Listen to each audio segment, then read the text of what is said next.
Welcome to the Braylon Edwards Show with Shep. Touchdown, Braylon Edwards. Braylon Edwards, touchdown, Michigan. Timing pattern to Edwards, touchdown, Michigan. Where we bring you the best in sports, entertainment, and insight. Join us every weekday from 2 to 4 p.m. as we break down the latest games, analyze the biggest plays, and dive into the hottest topics in sports. We'll have exclusive interviews with your favorite athletes and guests, and you'll get a front row seat to all the action. So tune in to the Braylon Edwards Show with Shep. Got one-on-one going end zone. Edwards in the air. Oh, what a catch by Braylon Edwards. His second touchdown of the game. On the Woodward Sports Network, where sports comes to life. That Brett Musburger highlight right there, man. It really sounds good hearing his voice on that one. Shep! Everybody out there, man. Welcome to the Braylon Edwards Show with Shep. I'm your host, Braylon Edwards. Sorry, we're coming from such a dark day out there, man. Oh, man, it's brutal. The fog has been brutal the last couple of days. Yesterday it was brutal. Today, a little bit of that London fog, if you will. Reminds me of Jack the Ripper, but you know what, Brian? It does Kool-Aid. It does remind me of Jack the Ripper. Little Jack the Ripper floating around London. This is the type of weather, though. My best buddy down in Atlanta always says, you know how you get out of that, right? ATL, shout out. I go, what's that? He says, Stay home. He said, jump on 75 South and don't stop until you get to ATL. And I'm like, okay, all right, I hear what you're saying. He's like, Shep, he lives on a golf course. Yeah. Come on down here, baby. Just play golf almost every single day. It's tempting. It's tempting. But then I say to him all the time, yeah, but in the words of my friend Braylon Edwards, man, your sports suck. So it's really hard for me to do that. If I'm gonna drive down 75 South, then I'm gonna keep passing through Atlanta and get to Florida. Go to Florida. We can figure it out once we get in Florida. The future home of the Toledo Lions. Hey, shout out to the Bears. Oh my God!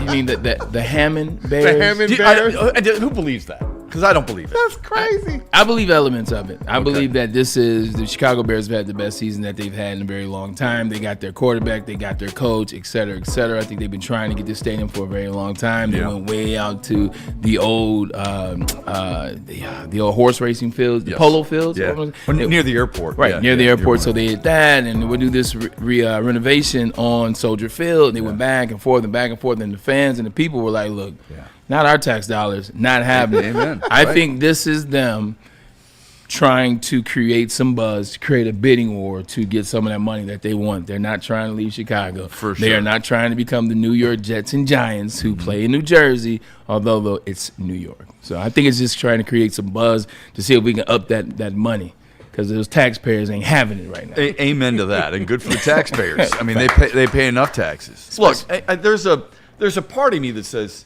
here Canada just scored on Team USA, so the women in Canada are up 1-0 in the second. We'll keep you updated throughout. They're like 4-2 in the gold last medal 6 game. games. This is the first time they scored against Team USA in the Olympics, because USA beat them 5-0. We do have to keep in mind there are plenty of examples. You played for one, the Jets. They're in East Rutherford, New Jersey. Yeah. Okay. Teams have moved plenty of times. The Rams, the Raiders, we've seen it. The Cardinals, it's true. We've seen it plenty of times. So maybe we shouldn't put it past us or past anybody. Hell, the Lions are from Portsmouth, Ohio. Yeah. So you're 1,000% correct. The only thing I would ask is, has there ever been a team that existed, already had their momentum, their traction, and then they moved to another state but still kept that team? Like when the New York Jets, when they joined the NFL, when they merged, the AFL merger, they just went and played with the Giants, or they were playing with the Mets. Right. Played back in the day. It was like, cool, we'll play here, and then then they moved over to the Meadowlands years later. Like, has there ever been a team that existed, go to another state, but still keep that identity? I don't think that's happening. Yeah, I agree with you. I can't think of one. Chicago at one point had 2 teams, as you know. They had the Chicago Cardinals, and they had the Chicago Bears. And that was in the 1952 season.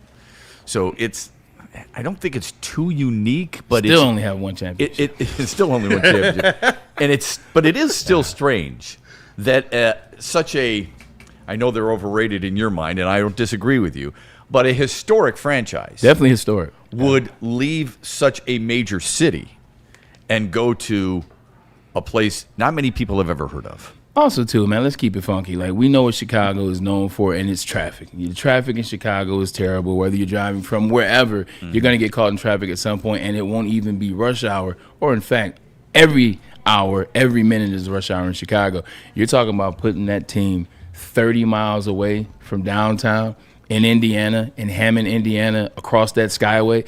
Do you know what traffic would be like trying to get to those games?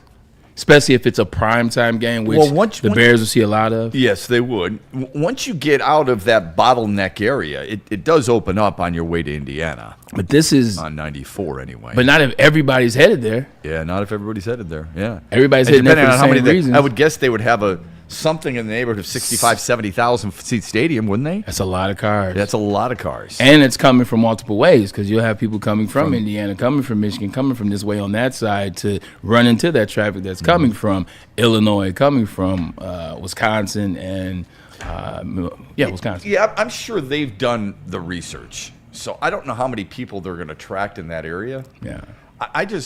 I called and left a message for a buddy of mine who's lived in Chicago for a long time, getting his thoughts on it. Not like he's a huge Bears fan. He's become more of a Blackhawks fan, which is blasphemous, and all of us in our group chat just ripped the hell out of him. But he's from here? He's from here, yeah. But when did he move?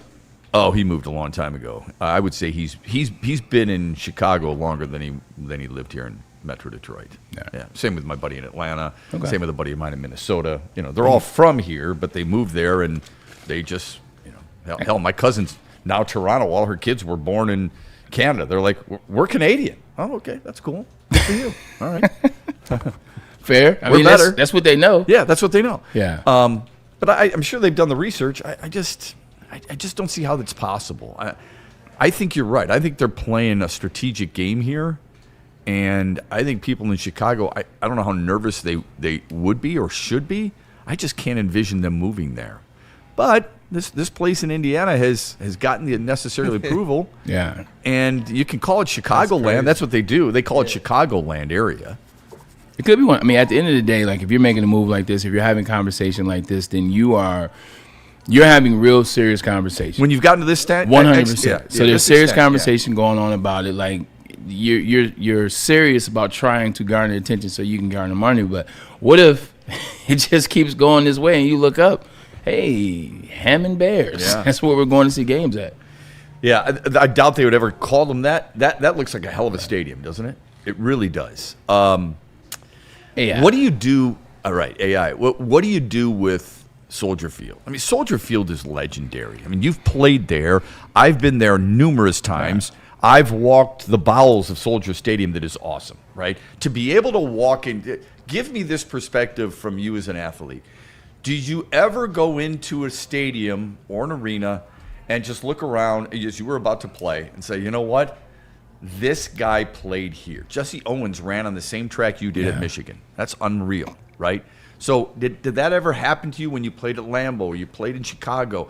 I would guess there's a little part of you, knowing the history of the sport, felt some type of tingling going through your body. Yeah, coming from University of Michigan, you talk about legendary stadiums, look no further than Ann Arbor, the Big House. It is what it is. So kind of having grown up in that, going to college in that, you're looking for kind of the competitor of that. And Soldier Field was one of them. You look back in the day, Soldier Field had the largest college game of all time. I can't remember who it was. And it was, oh my God, it doesn't matter who it is. I'll look it up. But they had the number one attendance for a very long time. Things like that I paid attention to. So going to Soldier Field was like, man, Dick Buckus was here. Mike Ditka was here. Just the 85 Bears, Mike Singletary. Like, damn, Sweetness was in this same spot. Making 5, 6, 7 people breaking those tackles. The other one, and I think the one that was number one, was Green Bay.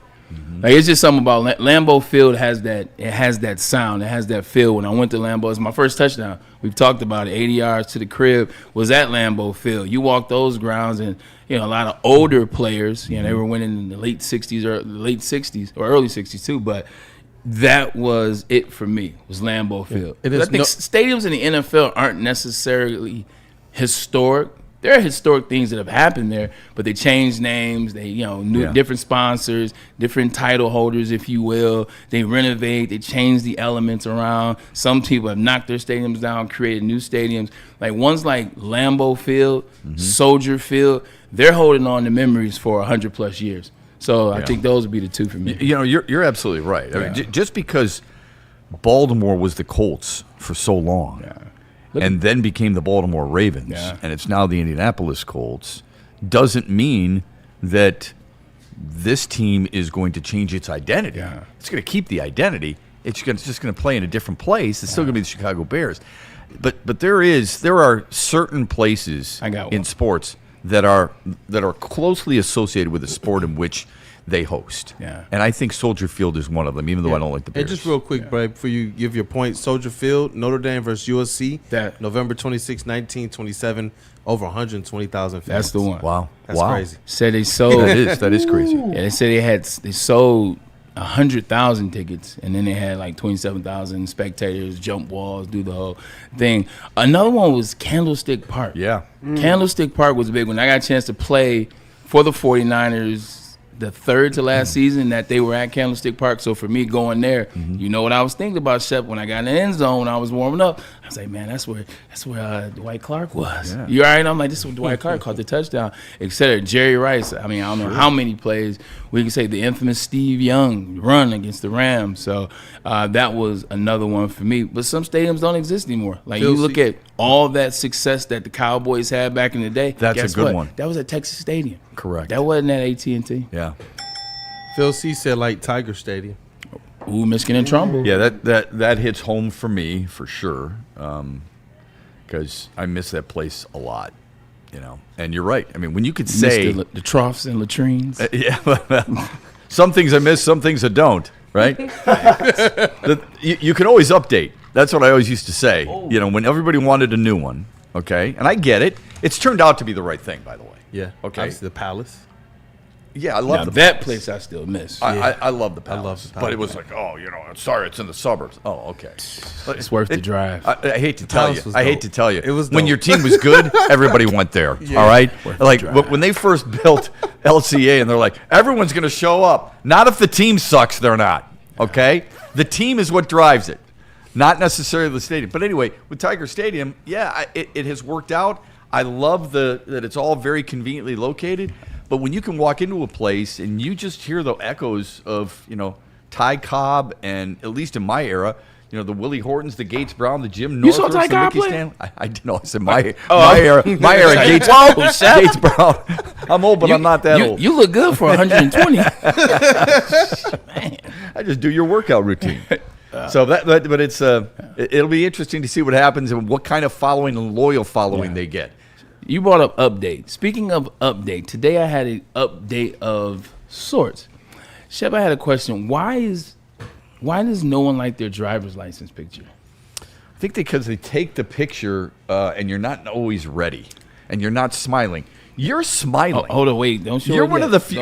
You're one of the few people who actually on your driver's license you're smiling. I give you credit. Most people are just stone faced. All right, here you go. I give permission to the chat to say all the egregious and funny things that come to your mind when you see the picture, and I'll start.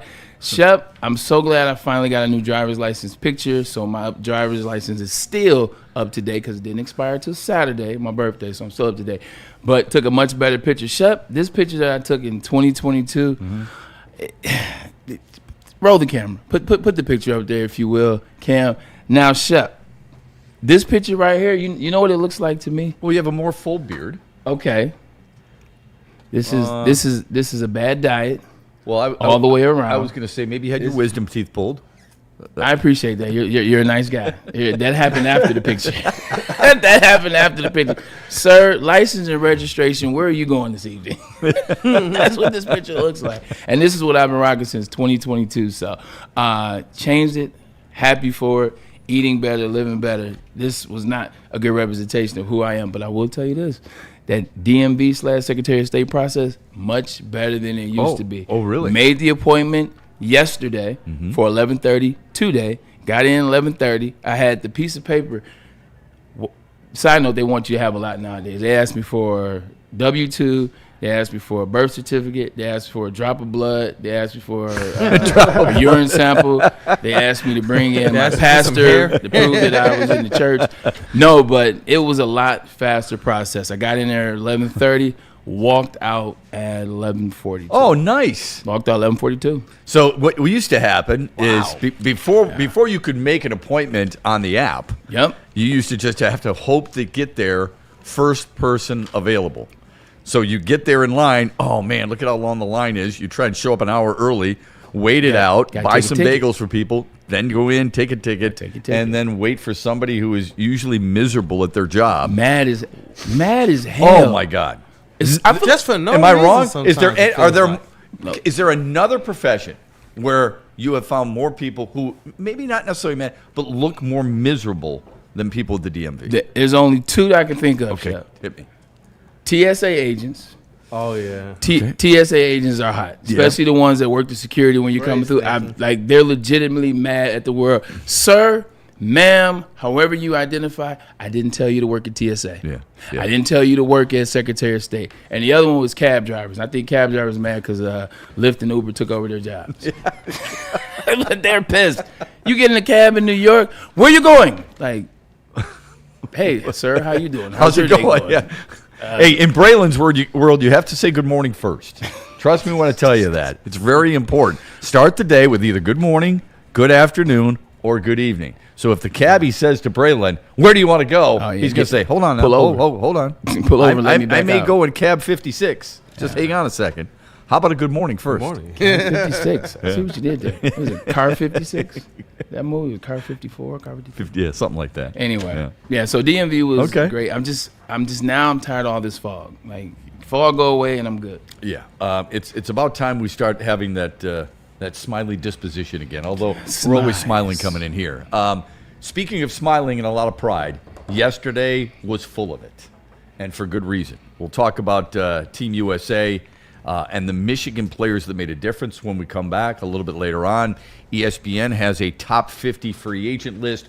Who is perfect for Detroit? We want Braylon's thoughts on that a little bit later on. The Pistons against the Knicks tonight. Their superstar has donned the cover of a magazine. Is he the first and only? We'll find that out a little bit later on, too, on the Braylon Edwards Show here on Woodward Sports. But first, we step aside for a message from Ben Johnson and Arden J. Ben Johnson, he is the fighter. Let him fight for you when things go wrong. Don't make him the second, third, or fourth call. He is the first call that you make. Get in touch with him through benfights.com. Whether it's a settlement or a verdict, he wants all the smoke. He's here for it. He and his legal team, they've been doing this at a high level for a very long time. This is the guy and this is the team that you should have in your corner. Ben Johnson, reach out to him today. You could be at Art and Jake's right now watching Team USA play Team Canada in the gold medal game for women's hockey supremacy, in which Canada leads 1-0. Maybe tomorrow you're going to watch Team USA, the men, take on Slovakia in the semifinals. But either way, Art and Jake's is the perfect place to check it out. Why? Because they've got 80 big screen TVs throughout their fine establishment. They've got plenty of beer on tap for you, and it's all working toward a good cause. In fact, Art and Jake's is the premier sponsor for the Romeo Lions Club St. Baldrick's Festival happening Saturday, March 14th in downtown Romeo. They want you to get involved and help out a great cause, an incredible event. Brave volunteers shaving their heads to fund childhood cancer research. How do you get involved? See that QR code? Scan it today or go to romeosb.com. This now has even more best-in-class strength equipment. Join today for $1 down and save. We're stepping it up. We're not slowing down. Finding new faith, new focus. Love that new equipment smell. So, you in? Join the club today. Save when you join for just $1 down, $15 a month. Planet Fitness. We're all strong on this planet.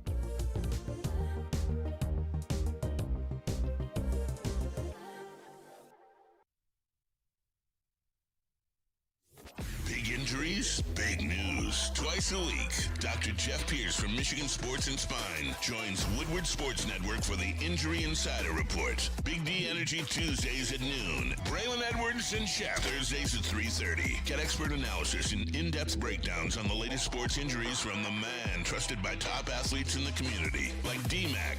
Whether it's the Lions, Pistons, Tigers, or Red Wings, Dr. Pierce talks us through it all. Don't miss the Injury Insider Report with Dr. Jeff Pierce, your go go-to source for understanding the impact of injuries on the games and players we love. Only on Woodward Sports Network. Scan the QR code on the screen or go to MichiganSportsandSpine.com to see if Dr. Jeff Pierce can help you.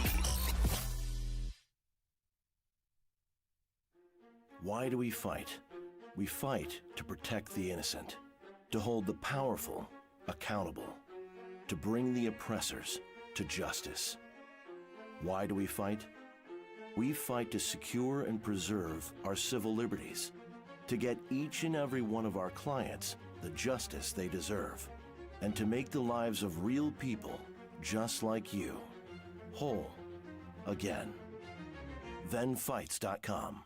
Home of the No Judgment Zone, Planet Fitness is the gym for you. Planet Fitness, where your fitness is essential. With over 50 metropolitan Detroit locations, they get it done, and they get it done the right way at Planet Fitness. No judgment. There's also trainers on staff, and then the gym is squeaky clean. So when you walk in, you don't have to worry about feeling dirty, because you're not. That's just time to get it in. Whether you're just starting your journey, whether you're continuing your journey, Planet Fitness is the place to do it at. Remember, we're all strong on this planet, Shep, and that planet is Planet Fitness. You better believe it. We're also very thirsty on this planet. Sun Cruiser Vodka Iced Tea can help you quench that thirst. Real vodka, real iced tea, no bubbles, just a clean, crisp sip that's not going to fill you up on game days, especially because it's only got 100 calories. This season, let the good times cruise with Sun Cruiser Vodka Iced Tea and Woodward Sports, and please drink responsibly. And we back. Smash that like button if you can. Thanks for being with us. We appreciate that as always. Yeah, show some love. You know, there's been a lot of quiet times in sports, but with the Olympics, I think it really helps. I think Team USA in general, the collective country, is in third place. Norway's got 33 medals. Team USA has 24. Okay, so nothing terrible. The women's hockey team is going to get a medal here today. Don't know if it's going to be gold or silver, but they're playing in the gold medal game. Yesterday, the men's team made sure they got to the semifinals with what I called a goosebump moment with Quinn Hughes. I know you watched it. You went from here and then you watched the rest of it at a fine establishment near your home. How much did you enjoy it?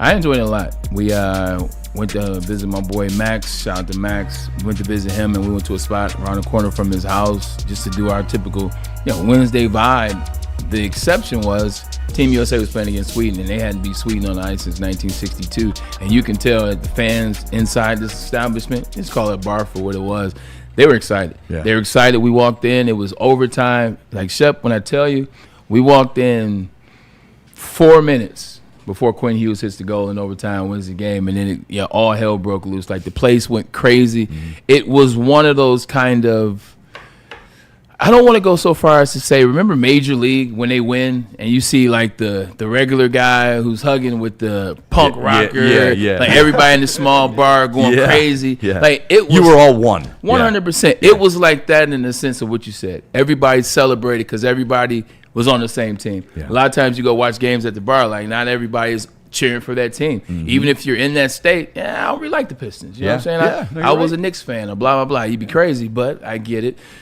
Everybody in this place was cheering for Team USA. And then also there's that nervousness. Like, you know how good your team is. You're excited for how good your team is. But you know that the Swedes have 1,600 games played in the NHL by their players as well. So it's not like there's some bums. Not like they're just some guys you got to skate past to get to, obviously, Canada. It was one of those games, and when he hits the goal, everybody kind of stood up at the same time in like a sigh of relief. It was, I ain't gonna lie, Shep, I was happy we made it there right at that time because it was a great moment. Drinks on the house. That's what I was hoping to hear. One. Yeah. And Quinn Hughes, I thought one of the coolest moments was, there's a number, obviously, but one of the coolest moments is when Quinn glad Stevie Wonder brought him to, never mind. Yeah, right. Quinn Hughes told Mike Sullivan, the head coach, they wanted a line change, and he said, I'm staying out. Yeah. And then he hits the goal. Austin Matthews skating just in front of him helped a little bit. Just that little window of opportunity. And, of course, Dylan Larkin on the very first goal of the game, he scored. But I thought what was just as impressive is he won the faceoff. And he has been so good. I read something where they said, look, they know the Kachucks are considered the heart and soul of the Team USA, and they've been amazing. They really have, especially Brady Tkachuk. But when you talk to people around the team, the guy who's the heart of USA hockey is Dylan Larkin. And when you hear Quinn Hughes after the game talk about him like he's a big brother to him, and you hear Brady Tkachuk saying, this guy is the X factor. He's always our X factor. He's an incredible player. I mean, you just stick your chest out a little bit more as a Michigander and a Red Wing fan. Is there a part of this situation which is a late bloomer, if you will? And I know that sounds crazy considering how good he was in Michigan, and you know what he was when he was early on in his career with the Red Wings. But it seems as though he is hitting a stride that is turning him into a different type of leader and player for the Detroit Red Wings. And I think for me, it started last season in the Four Nations. The Four Nations. Because I agree with you. Legitimately, from the season to the Four Nations, I was like, whoa, that's You're our Dylan right. Larkin? Yep. And now he's continuing on an even bigger scale. So I think whatever happened going into that Four Nations tournament last year, like, he hasn't let go of it. Dude, I think that is such a great point, and I'd love to know if he feels different because of that. Because he was arguably one of their best forwards at the Four Nations. And even though he's a third-line center on this team, playing with two really good forwards, two good wingers, he has shown, especially on the penalty kill and on the faceoff, when they need a key faceoff, he's taken it. Except in overtime yesterday, they had Vincent Trocheck take it, which I didn't understand. But he's still pretty good at faceoffs too, and he just skated right off. But they had him mic'd up, and everything about him, you can tell people are watching. You know how you said yesterday about the NBA All-Star Game that players were watching Cade Cunningham? Yeah, we got to talk about him today, too. It's the same thing with Dylan Larkin. Other Olympians are watching him and saying, he's my kind of guy. I think the Detroit sports teams right now, they have 4 of those guys. They probably, maybe even more, maybe less, not less, maybe more. But they have 4 guys on each team that I think gets this type of traction. Dylan's starting to get it to where you're looking at him in a different light, to you're looking at him like, this guy's a leader. This guy is the real deal. He's a genuine article. Obviously, we know Cade Cunningham, what he's starting to garner, and we'll tell you something that launched today. We'll get into that. Also, you look at the Lions, you look at Amon-Ra St. Brown, what everybody said about him, the type of leader and player he is. Different position, because obviously football, you can't lead the whole team per se, but if you're not a quarterback. Yeah. So Amon-Ra St. Brown, and then with the Tigers, maybe Tarek School, how good he is. But that's a good point. Yeah. People that you rely on, you're like, yo, Detroit has some of those guys. You wouldn't have said that 2 years ago, 3 years ago, Probably 4 years ago, not. 5, 10, 15, 20. Yeah. Yeah. I love all that he's been about with this team, and he's you bring up a good point about Quinn Hughes, because he's the guy who was traded from Vancouver to Minnesota. Minnesota gave up a couple of firsts and or a first-round pick, and I think and a couple of really good players, good young players. And people wanted him, including yours truly, here to come to Detroit. But I did support Steve Yzerman when he said, look, the reason we didn't trade for him is he wouldn't sign an extension. And I want a guy like that on my team for a long time. I don't want to give up that type of capital. He played over 27 and a half minutes yesterday. Most in that game of anybody. Okay. In an Olympic game. In an Olympic game, yeah. I mean, Mo Seider played more than anybody else for Germany too, and they lost. But still, so when you get that, yeah, you had to. Exactly right. But what I loved probably more than anything else is, and we've talked about this. And this is a homer in me. The Michigan support, the fact that Larkin scored, the fact that Jack Hughes assisted on it, and he grew up in Canton. He's not from Michigan, but he grew up in Canton. Quinn Hughes scored the game winner, and literally that changes your life. If you go on to ride into the gold medal, and that goal will always be remembered. It's like the Eruzione goal. It will be. He grew up in Canton, obviously, and Connor Hellebuck was awesome in net, again, making 28 saves, and he's from the area. Yeah. So Michigan has got their thumbprint all over Team USA that has captivated just a ton of people. When you see all kinds of people from different walks of life, we saw George Kittle at the game, we saw Christian McCaffrey at the game, CMC. We saw Simone Biles at the game with her husband, who played for the Packers and the Bears. When they're out there, cheering these guys on and wanting to watch them, that's a really cool vibe, I would guess. Yeah, that's one thing I learned about Michigan as it relates to hockey. I always knew how we were really good in the pantheon of states represented in the NHL. But I remember my boy Richard Simeon was like, you don't realize, like, Michigan's usually 1 or 2 on given years as it relates to how many players are from that state. Michigan still is number 2 right now. I want to say Minnesota is 1, Michigan's 2, and Maine would be 3. Oh, I thought it was Massachusetts. Massachusetts is 3. You're 3. right. Michigan has 6 players from the state repping Team USA, more than any other state. That's a lot. And Little Caesars is considered the best youth hockey program in the world. You have people literally coming from different parts of the country to stay here, sending their kids here just to play hockey here. That's quite an honor. Hockey Towns is making a bit of a comeback. I think so. I want to keep that quiet. Thank you, Bud Lynch. We haven't made the playoffs yet, but I mean, Hockey Town is making a comeback. Like, we call it Hockey Town for a reason. There's so much history in Hockey Town, in different eras too. Like, I grew up in just a boom for Detroit Red Wings hockey, man. And I want it to come back in that light. I want my son, I want these younger individuals to see what this city looks like. Yeah. When anybody wins, let's call it that. Yeah. When anybody wins, Absolutely. we want this city to see what it looks like. But it was a special time, man, from 97 to 2008. Yeah, it gets you into it's okay to widen your span, right? My kids grew up playing hockey, lacrosse, baseball, and football, okay? They didn't play basketball. But you know what? My kids love watching the Pistons. They didn't experience what I experienced in the late 80s and early 90s. They get a chance to do that now. It doesn't mean that it's their favorite sport, but they love that team. It's okay to say, you know what? I like all these teams because this is a fun team to watch, and I hope this is kind of the kickstart of what the Red Wings are going to do, and that Steve Yzerman makes a move before the second trade deadline, the post-Olympic trade deadline, to get them over that proverbial top to get them into the playoffs and make some noise. Kool-Aid, you were going to say something. No, I was going to say we have that audio as well from Quinn Hughes. Oh, in yeah. a way we can play it on the show. Can you play that? Definitely. Do you mind? I appreciate that. This is Quinn Hughes about Dylan Larkin, his relationship, I believe. Via Jackie Redmond. Dylan was just telling me he was really happy that it was you and Jack assisting on his first goals. He said he's going to go find your dad and give him a big hug. How special was that for you? I know you guys have a good relationship outside of the NHL. I mean, Mark's been like a little bit of an older brother and mentor since I've known him. How long is that? The first time I met him was at a frat party in Michigan. I was a freshman. Okay. But he was awesome. So I was 17. He must have been 20. And but yeah, just a tremendous player, tremendous person, and really close friend. You say mentor. This will be my last one for you. But just what's the biggest thing maybe you've learned from Dylan Larkin, whether it's in hockey or life?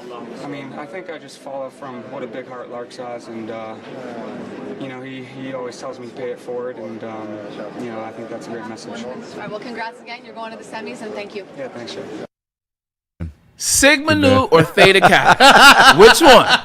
Which one did Mark take you to? Was it Sigma Nu or was it Theta Chi? Because if it was Sigma Nu, you got to go into around the back. And you know how it works if it's Theta Chi and it was outside in the big yard. No, I thought of you right away when I heard him say that. Hit my freshman year, I met him at a frat party. I'm like, I wonder who Braylon met as a freshman at a frat party. And remember, he told that story last week about when he saw a couple of guys getting into it, and Braylon's like, "Whoa, what's this all about?" I was ready. I went to a couple frat parties, man. They were crazy. Like, I was like, "Phone? What are you guys doing?" Because I didn't have that experience. A lot of guys go to college already having that happen in high school. They go to the those type of schools, if you will.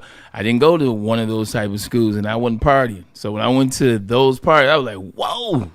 This is all right. No, but that's... I went to one of those schools, at least with some of my buddies who had massive keg parties in high school. So much so that at the corner of 13 Mile and Orchard Lake, there were flyers on that 7-Eleven that said, "Here's the party Saturday night." Buddies of mine, it was so big, they used to break their own windows to tell people to get out.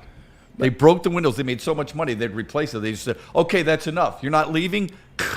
They broke the windows. So that would be Sigma Nu. Yeah, that would be Sigma Nu. That's Sigma Nu. We've had to kick our way out of that before in the past. No, this is dope. First of all, you can see Jackie Redmond. You can see the excitement that she had. She couldn't even get the question out. Yeah. Like, that's what that moment was to her. She couldn't even get the question out. Once she got the question out and you get to Quinn Hughes, I like what he said because I had a tight end who was kind of like my mentor for a while. Benny Jopper was like, that was the guy I hung with. Yeah. Benny broke Michigan's record for, catches in the season and all. Got drafted in the 3rd round by the Texans. But Benny was like Larks in the sense, he'll take you to the frat house and he's going to get it in. But then he's also going to be at, he's going to be at the field house 6 a.m. in the morning getting it in. He's going to be sweating out whatever he put in. So you trust. Calories in, calories out. Calories in, calories out. No, that's great. That's a great relationship, man. I appreciate it. They work out together in Ann Arbor, and that's why when this conversation was had, a lot of people really were hammering this one home. Mm-hmm. We got to get them. They have the relationship. They respect each other. He's going to come in and do the thing. I understand about the contract, and that makes a lot of sense. But it's just one of those ones where you felt like, oh, it's so close to getting this guy. But I get it. I don't think enough is made. There's a lot made of the Kachuk brothers, which is great. Okay, it's an important story. But the Hughes brothers is pretty cool too, and the fact that they've got 3 and possibly another one on the way, and the fact that their mom played college hockey out east, and their dad was an assistant coach with the Orlando Solar Bears, I believe. Just the hockey that runs through that family is pretty awesome. What's a Solar Bear? Like that is a hell of a name. It is a hell of a name. Like a bear with a sun on its back. Yeah, it's like a big polar bear, but the sun is behind him. That's what it is down in Orlando. I wouldn't mess with no solar bear. I wouldn't mess with them either. I wouldn't mess with one of the guys that they have for ESPN's top 50 free agents that is supposed to come to Detroit. But I have a probing question for people in the chat. And it has to do with this name associated with the Lions. ESPN.com has come out with the top 50 free agents. They've got one of those guys going to Detroit. We'll tell you who that is. And my probing question for you in the chat here on the Braylon Edwards Show when we come back after this from Massage Chair and Sharon's Heating and Air Conditioning. The Massage Chair, you guys, I already know that you're looking for ultimate relaxation and to take it to the next level. So go on ahead and scan that QR code to get a jump on this info so that you can visit the Massage Chair House in Bloomfield Hills. It is the largest massage chair showroom in the Midwest. Let that sink in for a minute. That means that the Sasaki premiere that we have right here in the studio, you book your visit and you get to try it right there at the largest showroom in the Midwest. Experience the difference with Dr. Eric Duncan, the Wellness Doc, and creator of the #1 YouTube channel for massage chair reviews at the Wellness Doc. Book your visit today at massagechairhouse.com or simply scan the QR code on your screen. Massage Chair House, your ticket to ultimate recovery and relaxation. See, we told you Mother Nature's not fooling around, man. We told you Mother Nature does this, especially here in the state of Michigan. What is it? Well, sometimes it gets warm, then it gets cold. This is what February is. Nobody knows that better than Sharon's Heating and Air Conditioning. They want to keep you up to speed on your heating system and your air conditioning system. They want to make sure both are running safely and efficiently and dependably. That's who they are. They're the pros. They are the experts at Sharon's Heating and Air Conditioning.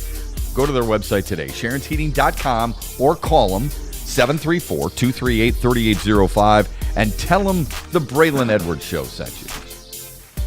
Find your sun with Sun Cruiser Vodka Iced Tea. Made with real iced tea and real vodka.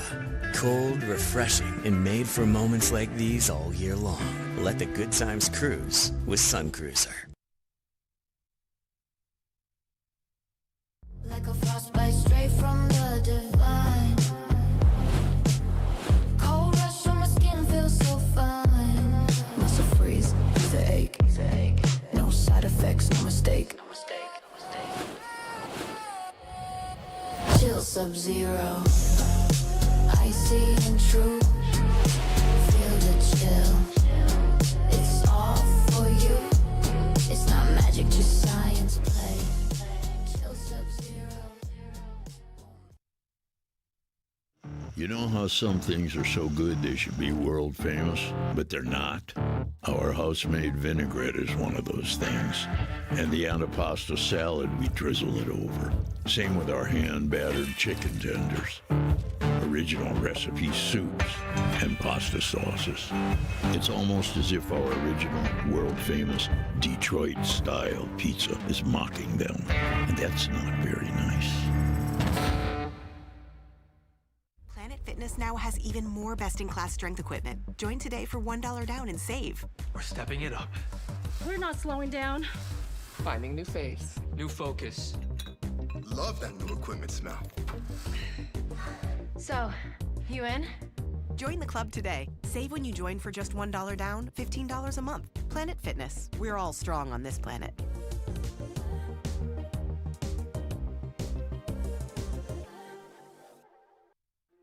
Why do we fight? We fight to protect the innocent, to hold the powerful accountable, to bring the oppressors to justice. Why do we fight? We fight to secure and preserve our civil liberties, to get each and every one of our clients the justice they deserve, and to make the lives of real people just like you whole again. ThenFights.com. Head to WoodwardSports.com and click on Shop. Get the latest in Detroit sports apparel and exclusive Woodward sports gear. WoodwardSports.com can get the whole team outfitted. Love the Pistons, Red Wings, and Tigers? We got something for you, too. Shop online at WoodwardSports.com. The Pistons are back from the All-Star break, facing off at the Garden tonight. Place your bets up to $1,000, and if you lose, you get that bet back. All you gotta do is scan this QR code, enter the code Woodward1000, and if your first bet doesn't hit, you get your deposit back up to $1,000. That's right, $1,000 back just for giving it a shot. Minimum bet $20. Download the Caesar Sportsbook app today, the official sportsbook of Woodward Sports. Use code Woodward1000 or scan the QR code on the screen. Got a good rivalry going on between USA and Canada. There's also a really good rivalry between Michigan and Michigan State. Michigan won the first go-round. The second matchup is in March, and we will be there, Woodward Sports, at, that's the key, not necessarily in Ann Arbor, but we will be, for sure, at Art and Jake's. Art and Jake's in Northville. We want you to be with us for a lot of different reasons, but especially because you're going to get $5 shorts of Sam Adams cherry wheat at any Art and Jake's location across this great state, but especially that day. We want you there. But on Mondays, Thursdays, and Saturdays, it's $5 shorts of Sam Adams cherry wheat, light, refreshing brewed with real Michigan cherries, smooth enough to sip all game or pound it in 1 quarter, win or lose. Sam Adams cherry wheat. Please drink responsibly. Not to mention the fact it's a really good-looking bottle. Yeah, it is smooth. I like that. It is and smooth. I like this hat. Hey, they're going to be on display tonight for the watch party here. Well, unless Braylon and I take them. Hey, you heard that, Brendan? And Cam. It's got that Smalls look to it. It does have that Smalls look. Killing me, Smalls. That's great. Welcome back. As soon as we get super chats, we want to make sure we get to those. ESPN came out with an article ranking the top 50 free agents available. At number 50, by the way, was Alex Anzalone. And they also had the best fit associated with those. Where'd they have Alex Anzalone? They had him going to Tampa. Okay.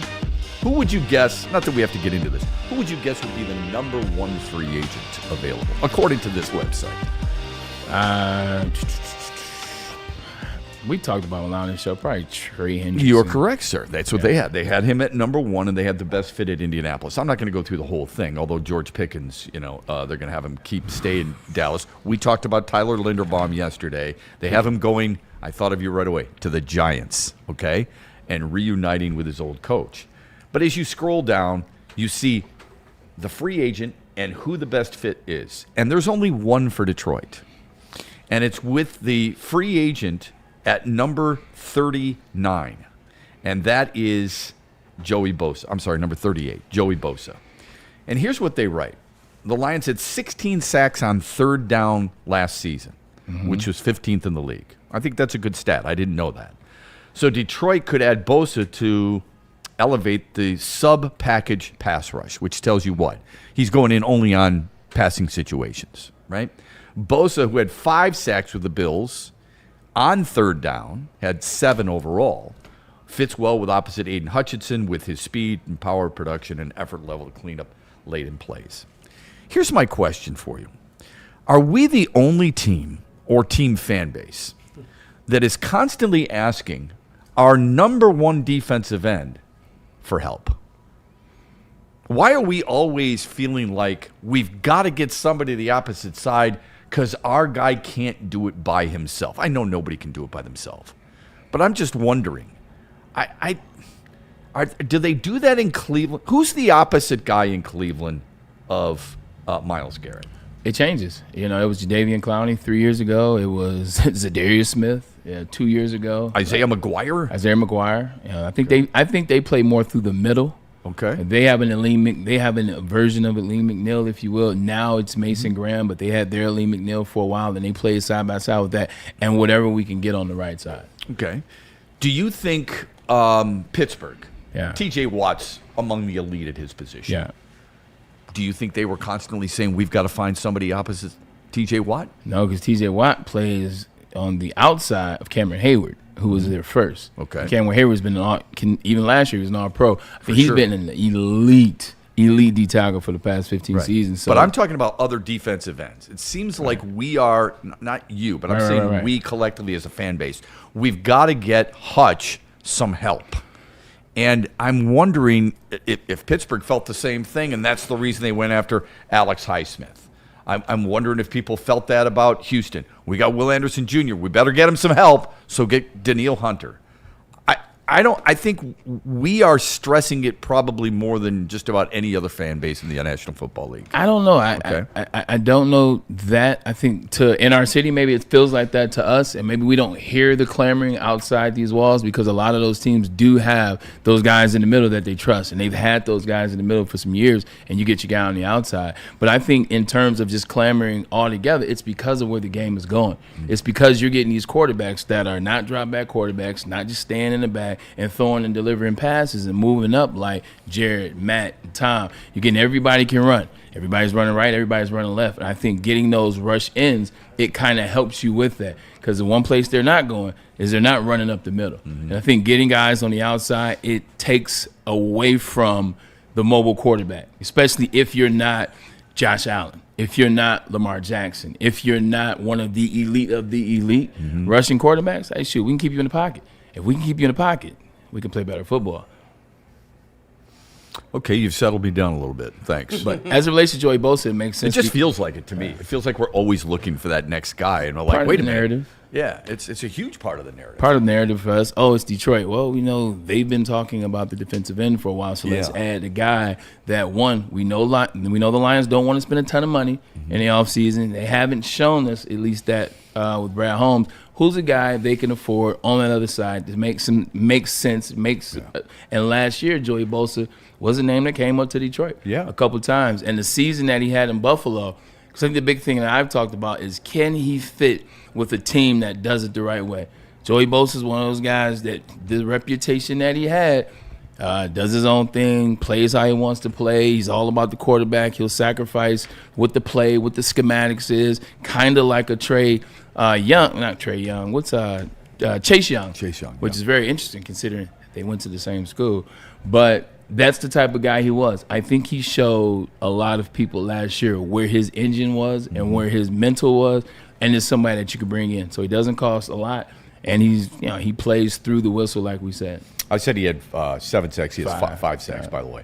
He also had 5 forced fumbles, which was pretty good. Now, nobody's expecting him to do what Max Crosby did, but from a financial standpoint, to your point, who can you afford?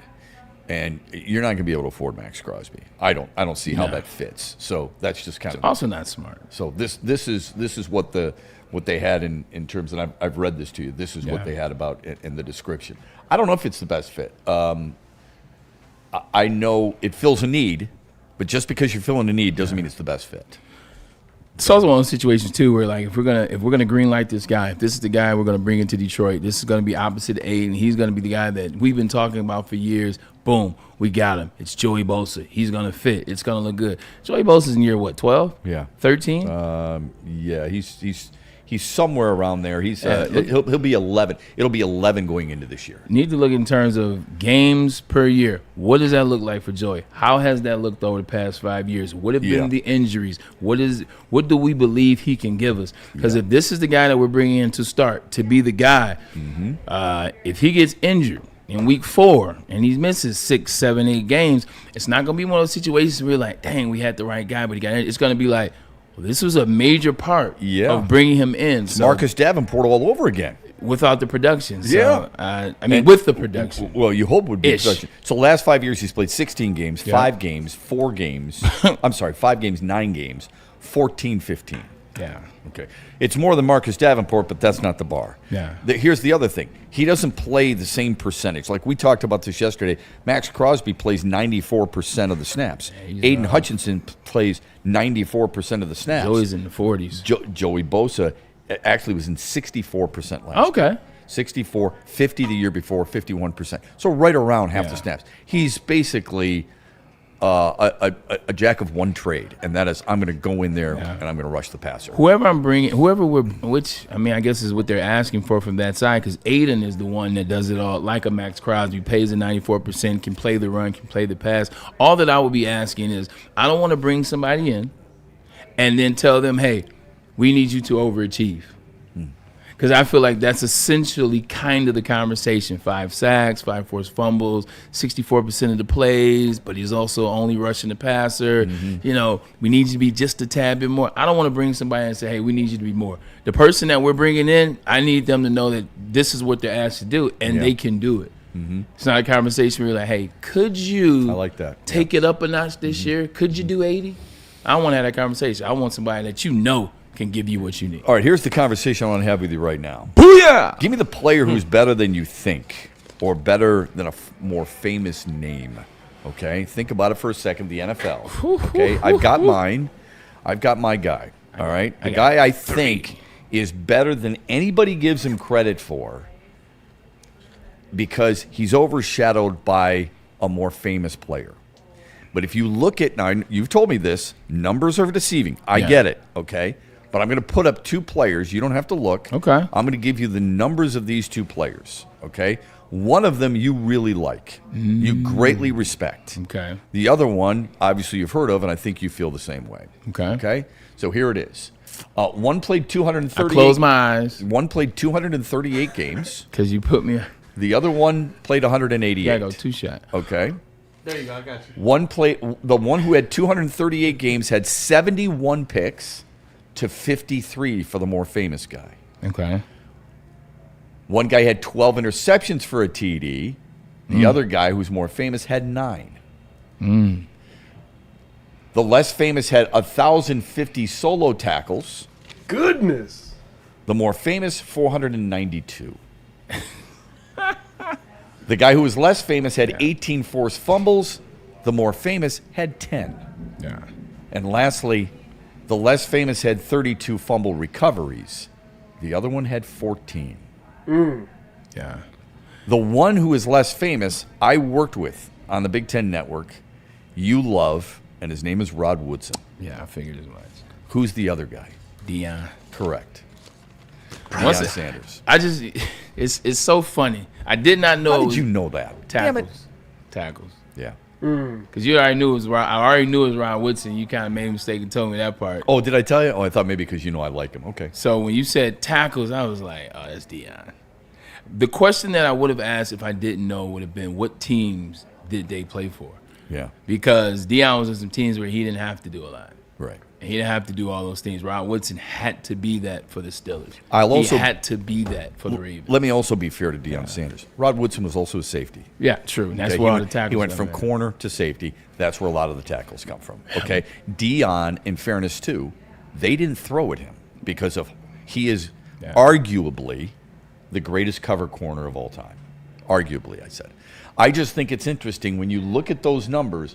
And look, is he underrated? He's a Hall of Famer. Rod Woodson's a Hall of Fame player. Yeah. But he was a lot better than people give him credit for. And those numbers show it. Underrated to me is a situation where it doesn't matter where you got to. It's if based on your play, based on your numbers, if you deserve to go through the annals of conversation and then along the way, people like you and I stop mentioning their names and it starts to get less and less and less. And to 2050, people are like, who's Rod Woodson? Who's Rod Woodson? Yeah. So those, I agree with you 100%. I got 3, but, you know. Remember this, just real quick. Yeah. He came back, Rod Woodson did, from a torn ACL. Yeah, who gave it to him? You did. No. I'm just kidding. Pontiac Silverdome. Oh. Second game of the season. Turf monster? Barry Sanders. Barry Sanders gave hit him with the So he tore it. Yep. And they had a decision to make. Do we put him on IL and he's out for the rest of the year, or IR back then?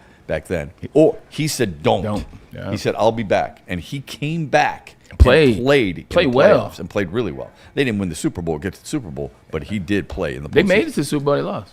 That's correct. Cowboys. Greg Lloyd. Yeah. Avoid Lloyd. Yeah. He was a badass. He was 95. All right, go ahead. You're 3. Do I have to close my eyes for this? Nah, you don't. I'll save the QB for last. Okay. That'd be my coup de grace. Okay. Put the wide receivers up there. All right, here you go. Shep, wide receiver famous. Oh, you looked already. Oh, I thought you said. No, I just said Shep. Like I was about to go through and just read the numbers for you. My bad. 750 receptions for Hall of Famer, 920 for non-Hall of Famer. Wow. 11,900 reception yards for famous guy. 13,382 for non-famous guy. 65 touchdowns for Hall of Fame wide receiver. 74 for non-Hall of Fame wide receiver. And years, I want to say the years are about the same. I think it's 11, 12 years. Okay. They're about the same. Wow. Both won Super Bowls. One won 1. The other won 3. One was a number 2 wide receiver to another Hall of Fame wide receiver. He was a number 2 wide receiver to a Hall of Famer. That would be the pushback, if you will. Yeah. He's currently trying to get in the Hall of Fame. He won. Do you think he is? Do you think Torrey Holt is? Torrey Holt is a Hall of Famer. He will get in. Okay. Like you look at his numbers, you look at what he did even after Isaac Bruce, who's in the Hall of Fame. Like he's ridiculous. This is one of the guys that I worked out with before I got drafted. I met him the summer going into my senior year at Michigan. Like this is when you talk about passion. You talk about loving the game. Shep, my dad takes me to Groves High School, right around the corner. And Torrey was up there with his agent who was trying to sign me at the time, hence why he brought in the big gun, brought in Torrey Holt. Torrey had on slacks. It was like 2004. You know, guys, like a golf course back then, slacks. He had on like a golf shirt, looked like it's lightning out there, golf shirt, dress shoes. He's sitting there, we're talking about the game, and he's asking me questions. Then he wants to see me run routes. Don't you know this man asked me to borrow my shoes, put on my shoes, and then ran routes and was doing moves, doing sideline drills, skill situations, really getting into it. Didn't have to do any of that. So Braylon, when you want to run, all right, now when you run the cornerback route, I was like, man, he's into it. He's got a golf shirt on. He had but his passion for the game, his passion for teaching, and wanting it to be taught the right way, so that I didn't get it then, but I was next up. Yeah. And he wanted to make sure that the individuals next up took it the same way, had the same passion. So kudos to Torrey Holt. That's a great story. That's a good story. Michael Irvin played 1 year longer than Torrey Holt. 13,382. That's crazy. And they weren't all with Kurt Warner. I know it's like, well, he had Kurt Warner. No, he didn't. He had Kurt Warner for the first 5 years. Right. Even went to Jacksonville and randomly had 1,000 yards. Right. And before you say, well, he had Emmitt Smith, who did he have? Marshall Faulk. Right. Isaac Bruce. Now, granted, they threw the ball. It was the greatest show on turf. They had an unbelievable offense and stuff. It's not like their offense was garbage.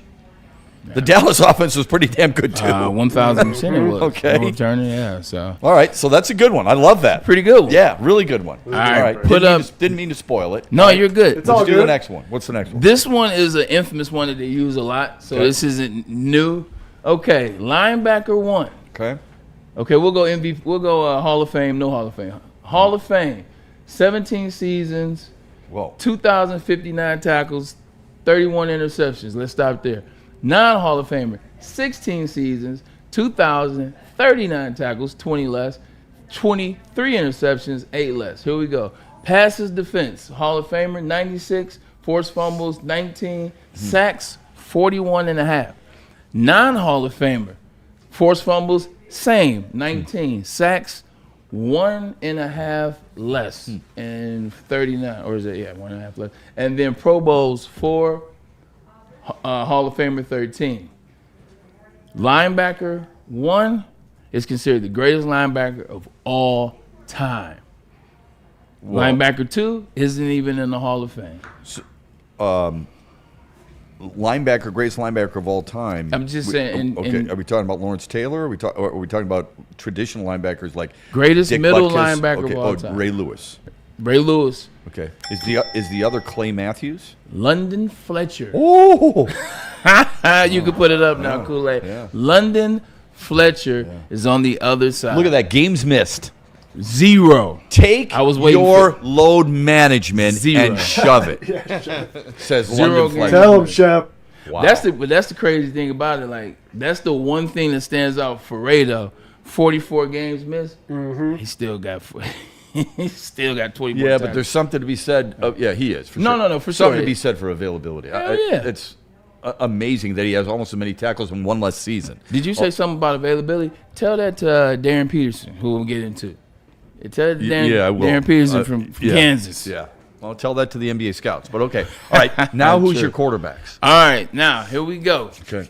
These are my 2 favorite quarterbacks of all time. Oh, well, I already know one of them. Now. Although Lamar's he's in. I think we all. Well, I didn't think it was Lamar yet. No. Lamar would be on this list if he were retired. True, 1,000. But I know who the other one is. 1,000%. I'll guarantee it. Okay. In that case, the guy that you know, 49,000 passing yards. He's in the top 13. I think he's recently been moved down to 13, but he was in top. He was in top 8 for a while. Okay. 49,000 passing yards, 291 touchdowns. Cam is blown away right that's, now. That's Warren Moon. 100%. Yeah. 33,124 passing yards for Hall of Fame guy. 232 passing touchdowns for Hall of Fame guy. And 232? Yeah, 232 passing yards. He won 1 as a starter, 3 as a player, MVP of a Super Bowl, and still has the record for most touchdowns thrown. Oh, that's Steve Young. Steve Young. Yeah. Steve Young, these are my 2 favorite quarterbacks. And Steve Young has a lot less than Warren Moon. And Warren Moon, ladies and gentlemen, this is the kicker. This is the one Shep knows as well. Warren Moon wasn't even allowed to play in the NFL in the first 6 seasons of his career. He played for the Eskimos, the CFL. Can you imagine if Warren Moon plays 6 more years in the That's NFL? a power stat. Those numbers would be astronomical. He Yes, also they is would the be. only quarterback to throw for 4,000 yards with 4 different franchises. Yeah. Not great in the postseason. Nope. Okay. Not great in the postseason. He was the quarterback when Buffalo, Frank Reich and company came back on Houston. This is true. If that is anybody today, if that's Matthew Stafford, Yeah. if that's Josh Allen, we are not talking about him with great reverence by any stretch. No, we're not. I look at that, but you know I'm going to be biased because that's my guy. Name me the defensive player that Warren Moon played with ever when he played for the Oilers. Outside of Blaine Bishop, the safety, and that was like 93, 94. They didn't have any defenses legitimately in the 80s. They were defenseless. Yeah. Yeah. And the coaching was he's a terrible. Hall of Famer. He deserves to be a Hall of Famer. Yeah. He was a great player, period. Okay. I'm just, the nitpicky that people have, that would be it. We could. It's also about not we've never used that for any of the guys we talk about today. In terms of, the defense. Who's their great defensive player? We don't. If I ever said that to you while we were debating about Josh Allen, you would never say But that. we do it sometimes. I would. The defense has been bad, even though they've had horrible. Except the one year they were number 1 defense and they didn't do anything. He hasn't had typically great defense. There hasn't been availability of the defensive players that they've paid. But we do that when we're talking about the defenses that Ben Roethlisberger played with. We're like, hey, man, look at it. When we're arguing other quarterbacks, like when we're trying to bump an Aaron Rodgers up, or we're trying to bump up set quarterback, you're like, well, Ben Roethlisberger played with number 1 defense from time to time. Yeah. So it's something to you are. By the way, do you think Ben Roethlisberger is overrated? Yes. Okay. I definitely do. I'm a Mac guy, so I was hoping you'd say no, but I get it. He's not overrated as a talent. Like I told you, first game I ever played in high school, in college, was against Ben Roethlisberger. Yeah. Like he had 370 yards passing. He had a touchdown. Like you saw him mobile. You see, he was a big he was guy, a son but he of could a run he was over. a son of a you know what to bring down. Like I give credit to that. But in the NFL, man, Damn, that was tough to watch at times. Like At when times, when yeah. you're playing with the number one defense, a lot of times like your games are. It's like when we watch these teams in the NFL now. We're talking playoffs. You're just buying time with these great defenses to eventually make a play. Eventually hand the ball off to Willie Parker. Eventually hand the ball off to Jerome Bettis. Eventually have Hines Ward decapitate somebody so Plaxico Burress can score a touchdown. Yeah. Or excuse me, he didn't even throw a touchdown in the Super Bowl. Hines Ward did. No, Antoine Randall. Or Antoine Randall did. Yeah, Hines I'm sorry. Ward caught it. Former Lions. But I mean, to your point, if you look at one of the most underrated Super Bowls of all times, the Steelers and the Cardinals, all you have to do is look at the last drive, and that drive right there is what gets Ben Roethlisberger in the Hall of Fame, deservingly so. A couple of rings helped, although he was terrible in Detroit at that Super Bowl. Stunk. 147 This is a weird situation in Pittsburgh, and then we'll move on. But you have one of his teammates saying he was a bad guy and a bad teammate, and another teammate saying, I don't know what the hell you're talking about. Two linebackers, Joey Porter and James Harrison, right? James Harrison was the other, yeah. Joey Porter says he doesn't like Ben. Correct. Yeah, see, Joey Porter understands the real story. Like, James is a beneficiary, played with Ben, so he's not going to badmouth him. Well, Joey Porter played with him, too. Yeah, but in the beginning. Like, Joey Porter played with him for like 2 years, and it was done. Okay. Like, Porter retired. That's, I mean, my thought has always been, and I don't know Ben Roethlisberger from Adam, but my thought has always been, you can change as an individual. You play with him for 2 years, you think he's a bad guy. The guy who played with him for longer probably has a better understanding of what kind of teammate he was. But I don't know what the real story is. I don't care one way or the other. I just think it's a rather unique story. I put it to you this way. I played with him in the Pro Bowl in 2008. Like, there were some things that came out about him that season before and the season after. From what I saw in 2008 and from what I heard, it's not far from the truth. Okay. Well, you have the personal experience. I would respect that more than anybody looking from the outside looking in. When we come back, Pistons and Knicks tonight. What can this game tell you that maybe you don't already know? And a little bit of a tip, a little bit of an ode to one of those Pistons players. We'll get to that when we come back here on the Braylon Edwards Show. Dr. Pierce will join us at about 3:40 or so to look at the recent pictures of Kirby Joseph. Yeah. So you don't want to miss that either. After this, from Dr. Pierce. Speak of the devil. Speaking of the devil, it is Dr. Pierce. It's the guy that we trust. Dr. Pierce, Jeff Pierce of Michigan Sports and Spine. They can get you whatever diagnosis and get you feeling just like you're used to feeling. It's about the right diagnosis, not just a diagnosis. Back, shoulder, knee pains, simple things. And everything doesn't have to be sports. You can be sleeping the wrong way. Get your back out of whack. Get your neck out of whack. He can get it back where it's supposed to be. 248-426-9944. And oh, by the way, you know he has all the expert insights as it relates to the professional athletes that you love. We'll see him soon. Planet Fitness now has even more best-in-class strength equipment. Join today for $1 down and save. We're stepping it up. We're not slowing down. Finding new faith, new focus. Love that new equipment smell. So, you in? Join the club today. Save when you join for just $1 down, $15 a month. Planet Fitness. We're all strong on this planet.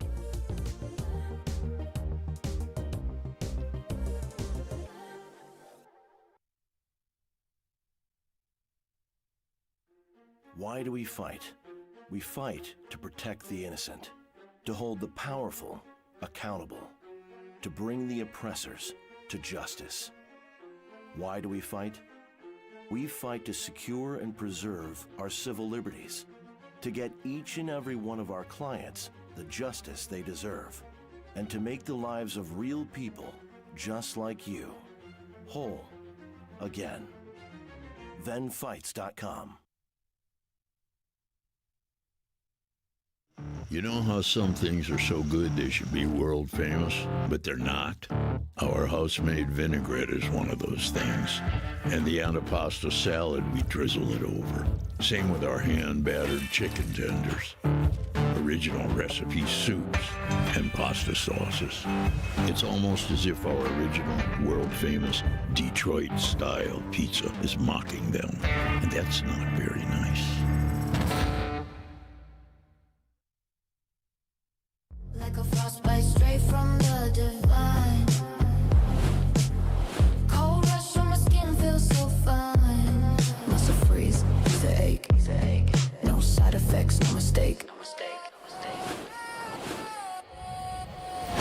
Sub-Zero. Icy and true. Feel the chill. It's all for you. It's not magic, just science play. Chill Sub-Zero.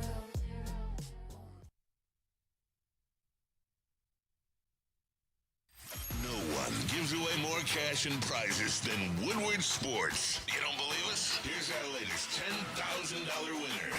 You know, you guys posted, hey, if you guess all this stuff right, you know, we'll give it's $10,000. I'm like, okay, well, why the hell not? And the winning doesn't stop there. How about our Outkick Your Coverage winner? I think you won. You gotta call everybody.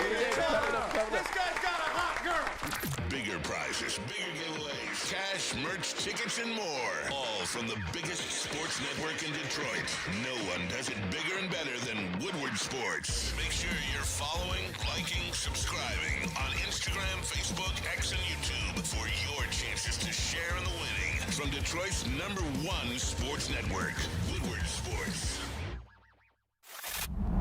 Looking for your daily sports fix? Look no further. Join Braylon Edwards, the University of Michigan legend. Lofting it, right corner of the end zone for Braylon, up in the air. Touchdown, Michigan! And Shep. Do you believe this comeback? Your favorite sports commentator as they tackle the hottest topics in the world of sports. Catch the Braylon Edwards Show with Shep, Monday through Friday from 2 to 4 p.m. on the Woodward Sports Network. Get ready to laugh, learn, and love sports like never before.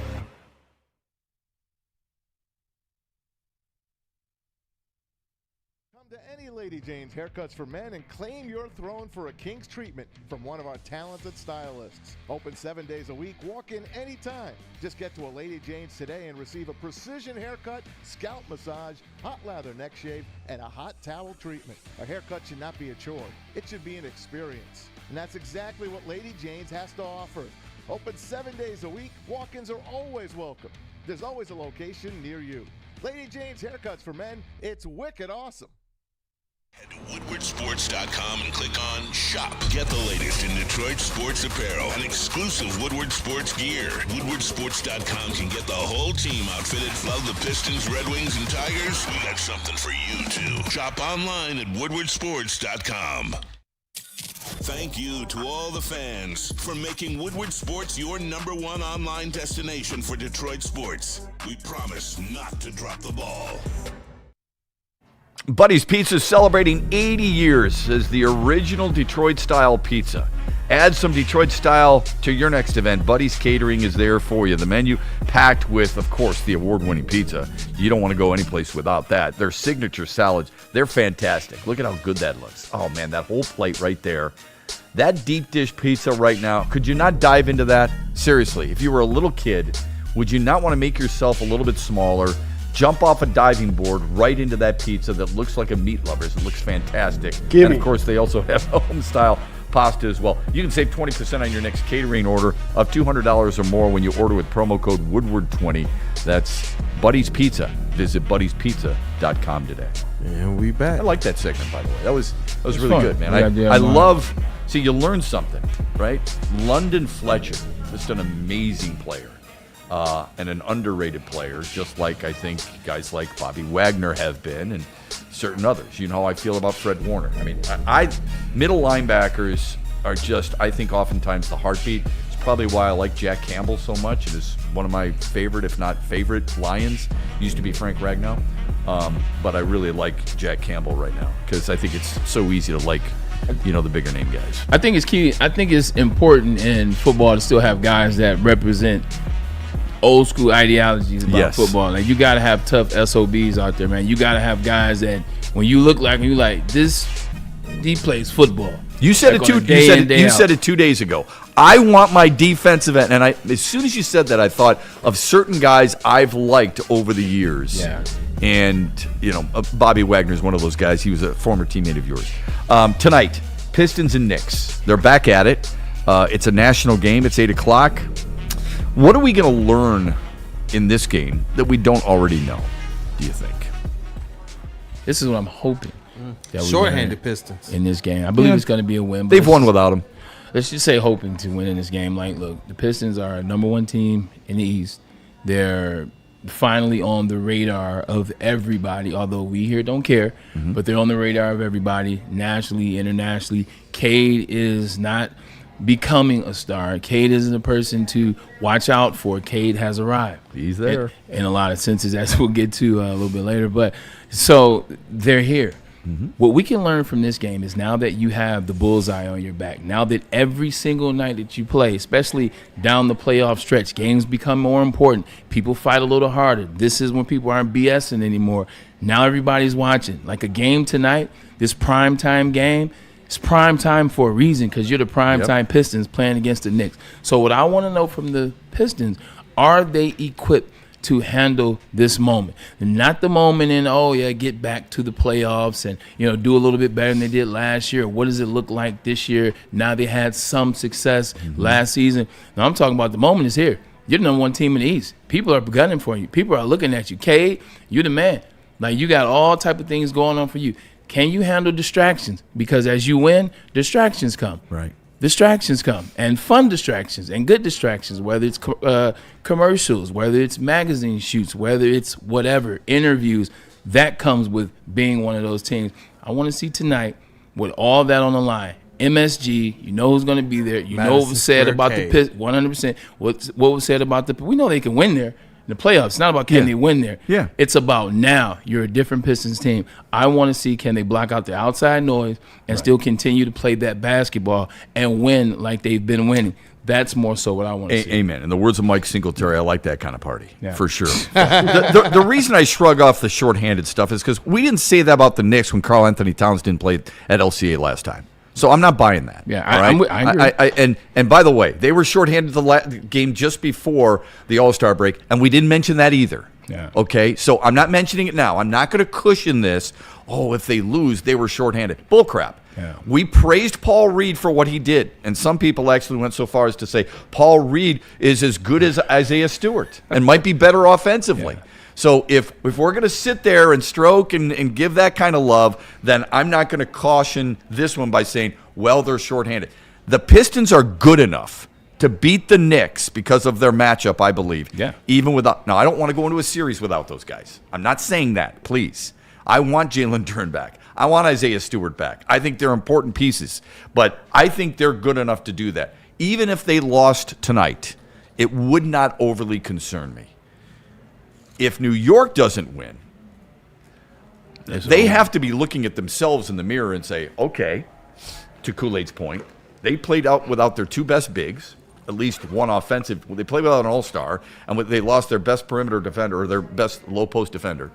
And we've been blown out by 38 and 31 prior to, and we still couldn't beat them. Get into the postseason, and I know it's a different game, but I wonder how much that weighs on them mentally.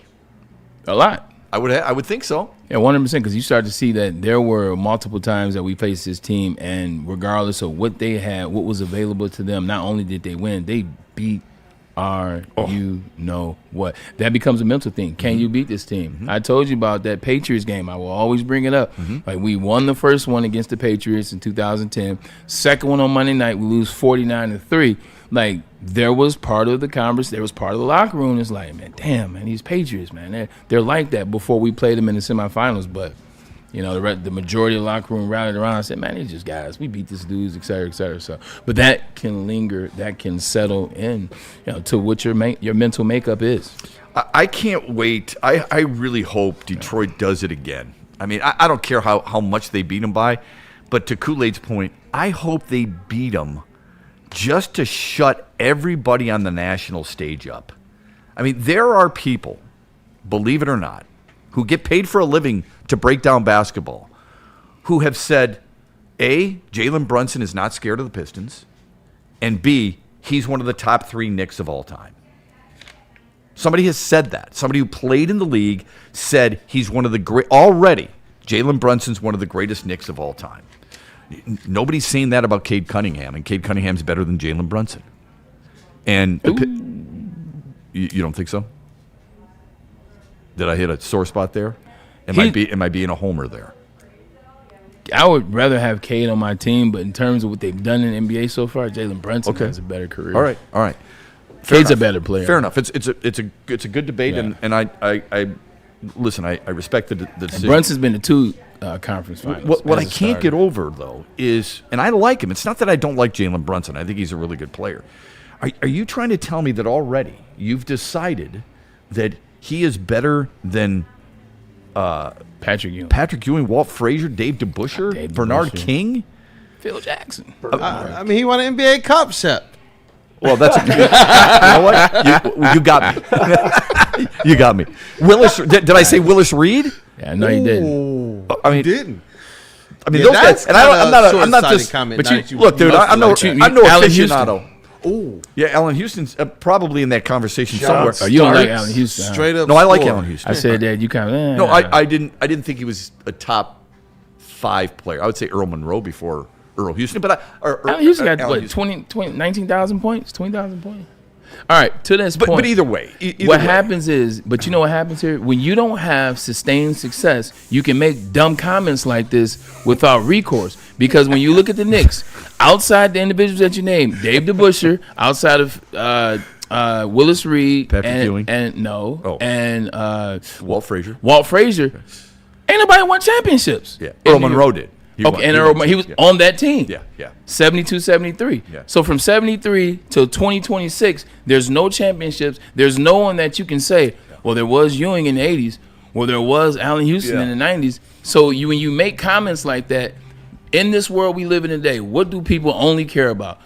All they care about either the stats, but the first thing is championships. Rings, and since there's no rings, you make a comment like that, people are going to look through the annals and be like, yeah, I mean, Allen Houston don't have a ring. Ewing doesn't have a ring. I don't even think Starks was that good. Like, this becomes how you look at the topic. Yeah, good. That's food for thought for sure. And anyway, I hope Detroit goes in there and beats the hell out of them. They will. You know why? Just so everybody just goes, man, maybe this is what it takes. Because the 2 wins by 31 and 38 haven't done it. The 40 wins overall hasn't done it. Yeah. The #1 defensive efficiency rating hasn't done it. Yeah. The 2 All-Stars hasn't done it. The coach who's in line for Coach of the Year hasn't done it. And 1 player on Detroit who's going to be in the conversation for MVP hasn't convinced them because it's the New York bias. And then they wonder why people in Detroit, and I hate being that guy because usually I'm not that guy, end up being so defensive. And this is part of the reason. Yeah, at the end of the day, the reason why I will always choose the Pistons over this version of what the New York Knicks are is because they have a head coach that they did not want. Mm-hmm. They have a hit like that. That's one of the things that we overlook. You talk about JB Bickerstaff being in the conversation right now. He should be for sure. Like, if he's not coach of the year this year, like real talk, we're going on strike. But legitimately, he's a much better coach at this juncture than Mike Brown. The Knicks didn't want Mike Brown. They had to settle on Mike Brown. Mm-hmm. When players know, like, man, they didn't even want him. I don't want this dude. They don't know how to play for this guy. Mm-hmm. So when you line him up, I'm looking at JB and his guys, and I'm looking at Mike and his guys. Right it ain't even close. Yeah, I hate to tell the national media who has that New York bias that thinks Jalen Brunson's not scared of the Pistons. The Pistons ain't scared of the Knicks, man. Nah. Okay? And that's, in the words of Kool-Aid, that's real talk. Yeah, I mean, they came into the season talking real greasy. Like, yo, if we had Stu, we would have beat them. But this year, I hear even less than that. They feel confident no matter who's out there. They're bought into the game plan, and the expectation is still go out there and win. And I agree with you guys. They got definitely enough. I think it's important to mention that they are short-handed just because of the Duran, Stewart, how impactful they are on defense. But I think it just adds that much more to the fact that the Pistons have beaten the Knicks this year without Jalen Duran, I believe, twice. Yeah. You know, and that lends to the fact that they have that depth. It shows that when they speak this year, they actually believe in what they're saying. When you hear K say they tried to get him and said, oh, who's this, your bodyguard? To Bray's point, it was Javonte Green center there. They didn't even really know his name. Whoever was interviewing him, it was a national broadcast. He said, no, you know. No, it's a three-point shooter, dumbass. Yeah, he said, no. He's like, and off our bench, he's like, no, bro, we don't even think about benching starters. Yeah. All of us just go. That's why just, you know, we don't need to use the shorthanded excuse. Yeah. Let them use that because Detroit's depth speaks volumes. All right, speaking of the Pistons, there is a guy who – I know he's not going to sell a lot of jerseys, but I love what J.B. Bickerstaff recently said on a podcast about him, and his name is Tobias Harris. During an interview on the Road Trippin' Show crew, which is an interesting name, What do they like most about Tobias Harris? Every single day, he's the same person, same attitude, consummate pro, willing to teach anyone anything. He's willing to sit down with guys, unbelievable businessman. And he is. He's a really sharp businessman because I know people who have done business with him. And he says, so like people sit with him and ask him questions about what they should do with their money. He's the best. He really is. You can relate to this because as a young player in the NBA making a lot of money, sometimes you don't have the business background or the financial acumen because universities and high schools don't teach it for some stupid reason on how to handle your money. To have a guy like this ease a young player's mind and concerns over parts that we're not familiar with. We always look at basketball and just the stats.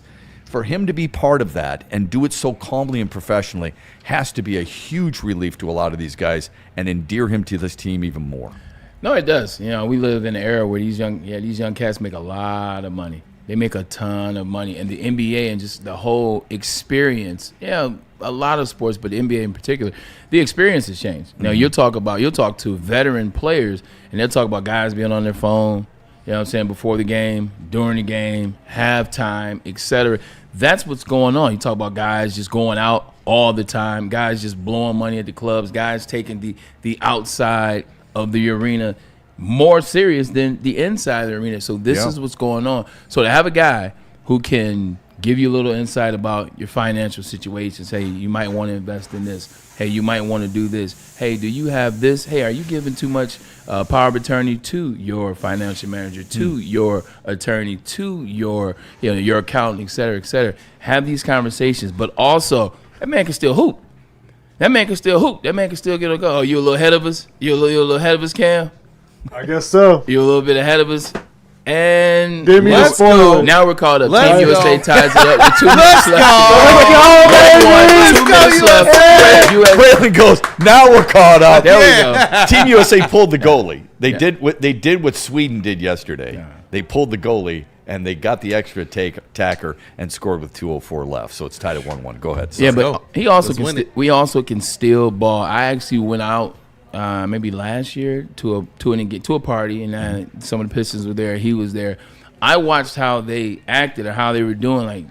They were chilling around him. Yeah. They were relaxed. They weren't going crazy. They weren't going ham and cheese. But having a guy like that can lead on and off the field, on and off the court, he's one of the first guys there. He's getting the treatment. He's taking care of his body. Yeah. So now if I'm a year 1, year 2 guy, I'm like, man, I saw Tobias get in the ice tub yesterday, today, the day after. I saw him get here at such and such time to watch some film. I see the questions that he's asking. And how he handles himself. 100%. And also Tobias is a guy that was an all-star. Tobias is a guy that's been in some movies. He's a guy that he may not be a perennial all-star, but he's a guy everybody in the league knows. And everybody outside the league knows as well. So to have a guy like that, I think it bodes well in this team. Cam is excited. Look at Cam. LSG, y'all. I've always liked Tobias Harris. I liked him in Tennessee. I liked him his first go-round in Detroit. I think a lot of people gave him a bad rap. Oh, he doesn't perform in the playoffs. I think he's a pro's pro. And I'm not saying to go out and buy his jersey, and I'm not telling you that he's the best player on this team, that he's going to be all NBA or anything like that. Yeah. I think guys like that, who are considered oftentimes glue guys, are really important to successful teams. That's all. I won't make excuses for any player, but I do ask questions around things. When people talk about Tobias, not having great performances in the playoffs, et cetera, look at those teams he was on and ask how those teams looked in the playoffs, because the Clippers have been a mess for a very long time. They were a mess then, too. Mm-hmm. Look at the Philadelphia 76ers. I don't even think I need to say any more behind that. Yeah. But speaking of their superstar, Cade Cunningham recently did something only 2 other Pistons have ever done. I call him KQ. He graced the cover of GQ. It's a really good-looking picture. Superstar. He comes up. I don't like how you looking over here, man. I'm not gonna look. Yeah, you can look. He's looking down this way. I got you. Yeah, he is. He's eyes forward. He's trying to intimidate me, and it's not working. But he looks really good. There you go. The only other 2 guys to ever do that: Isaiah Thomas in '89, he was on the cover, and Grant Hill in '95, he was on the cover. Wow. Those are the other 2 Pistons. Notice in each of those years, I guess Isaiah had already been great for a while, but that was after he had already won the first one. And then Grant in '95, that's when he was the best player in the league momentarily before getting injured. And now this is Cade on the cover in 2026 when we believe they got a shot to go to the finals and win it all. GQ, and it might be one of those magazines that knows. But this is cool. The reason why I like this, and this is another thing about Cade, the aura that they talk about. His aura. Where'd you get? That was a question that was posed to him at the 100%, at the All-Star game, and we talked about it. I said, where's your aura come from? He said, Jesus Christ, my Lord and Savior. But he does have an aura about him. You don't have to be the loudest guy. Amen. Like Cade's not loud, but what Cade has always been since that's dope. Since he's been here, his fashion's always been smooth. Yeah. He's always dressed the right part. He always looks smooth. He always look good. He's going to games, etc. Yeah. He's quiet in his fashion. He's not loud in his fashion. When those two mix, when you get the fashion right, then you get the skill right, and now your team is winning, it's an easy ask. Yeah. Hey, what about that Cade Cunningham guy? He's the right guy for what we want to do. This is why he's this is why he's my favorite player in the league. I know people will look at stats and the All-Star and all this other stuff. Is that Finney? I don't know. But here's why I like him the most. And he lets his game do the talking. Rarely do you see the beating of a chest, the staring down of an opponent, the screaming of the fake anything is possible and all that other stuff. Oh my God, just the most. I remember that yesterday. He's genuine. His success has not changed him. His success is not what defines him. It seems like Cade Cunningham is his own person. And that's what I respect most about him. It's easy to get caught up in how great of a player he is. You can tell, for as good a player as he is, he's a better person. That's what I like about Cade Cunningham. 100. Okay? He let his game and let everybody else do the talking. He doesn't do the self-promotion. In a world today of all sports, this isn't basketball related, this is all sports, where everybody is talking about themselves. I got to have the spotlight. Look at me. Shower me. Hug me. Love me. He doesn't do that.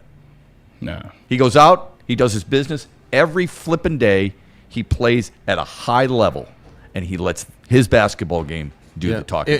Congratulations to him. Good for him. I think it's really cool that he's on the cover. I was saying, through this process, it's not like it's been an easy one for him, and there's a lot that he could have said, that he could have complained about, that he could have griped about, but he didn't. He just kept working. And when could have gone public with some of that stuff. He could have. And when we asked him, like, hey, man, how do you feel about Rookie of the Year? How do you feel about getting snubbed on these types of things?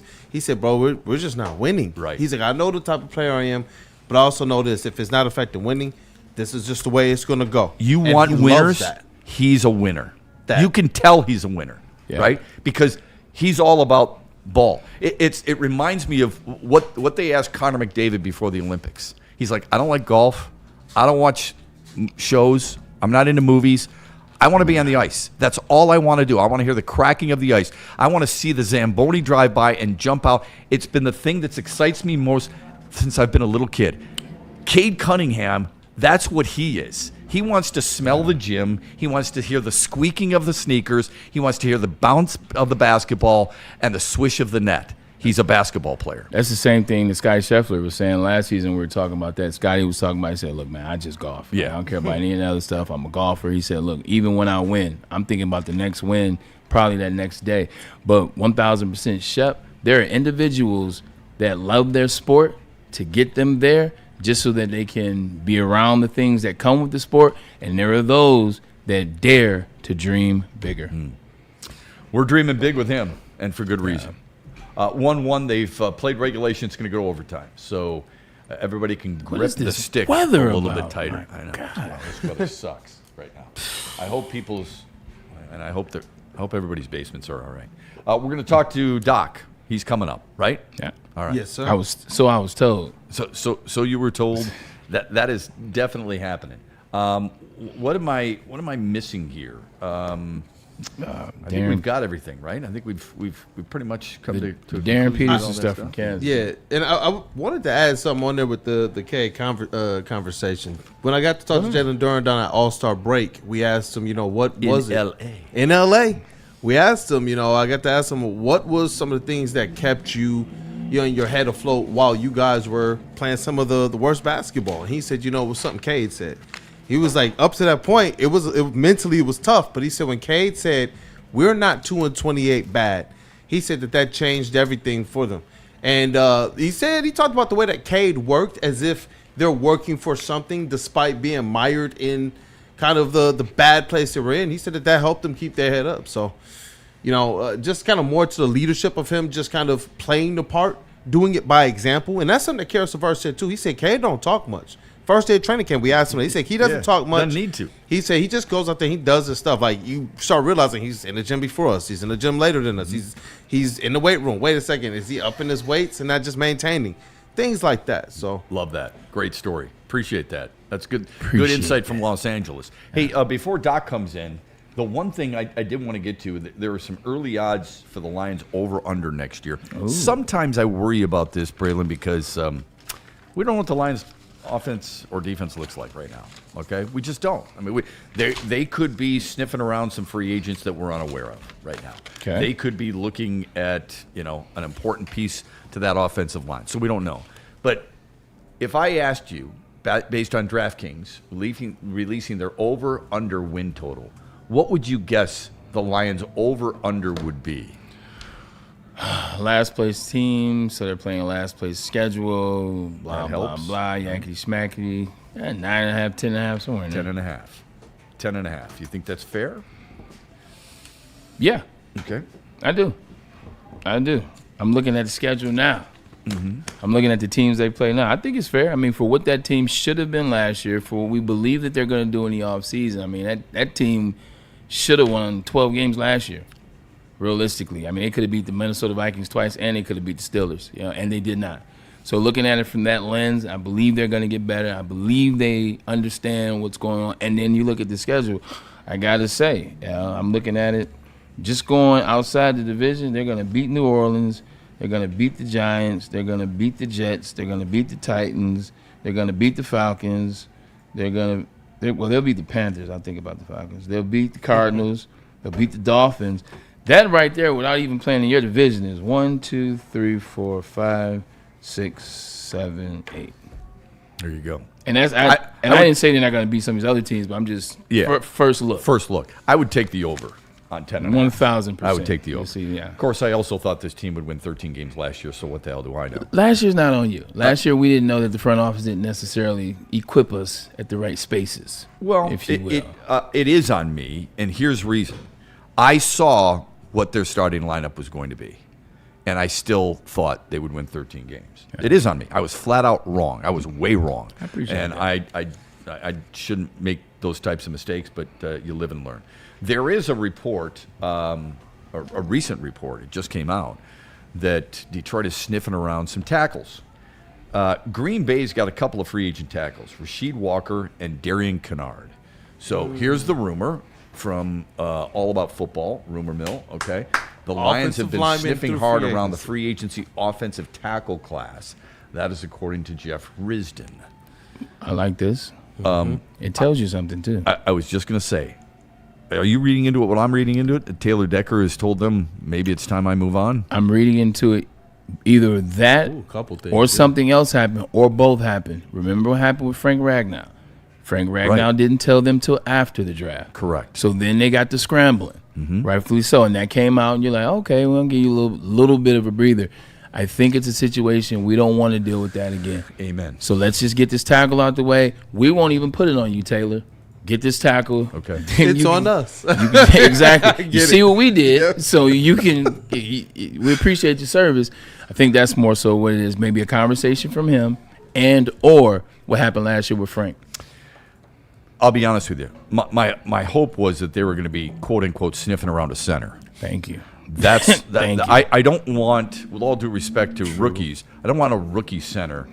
I don't know why I feel I could deal with a rookie left tackle more than I could deal with a rookie center. I think because the left tackles, I want that pass grade really high, but because they don't have to make as many decisions and you can help them a little bit more than you can help a center. I think the problem too, though, man, is like the centers that you want, they all play for good teams. Yeah. And they all, like, you're talking about McGovern. His quarterback is Josh Allen right now. You're talking about Tyler Linderbaum. His quarterback is Lamar Jackson, and or his coach is with the Giants right now. Right. And even Cade Mays, K-Mays is in Carolina. They're on the up and up. Like that would be the one. I'm with you. And I think for those type of guys to get them, it would take much more than the other team is offering. It's an interesting question. That sucks. It really is. It's an interesting question. Here's the good news. Yeah.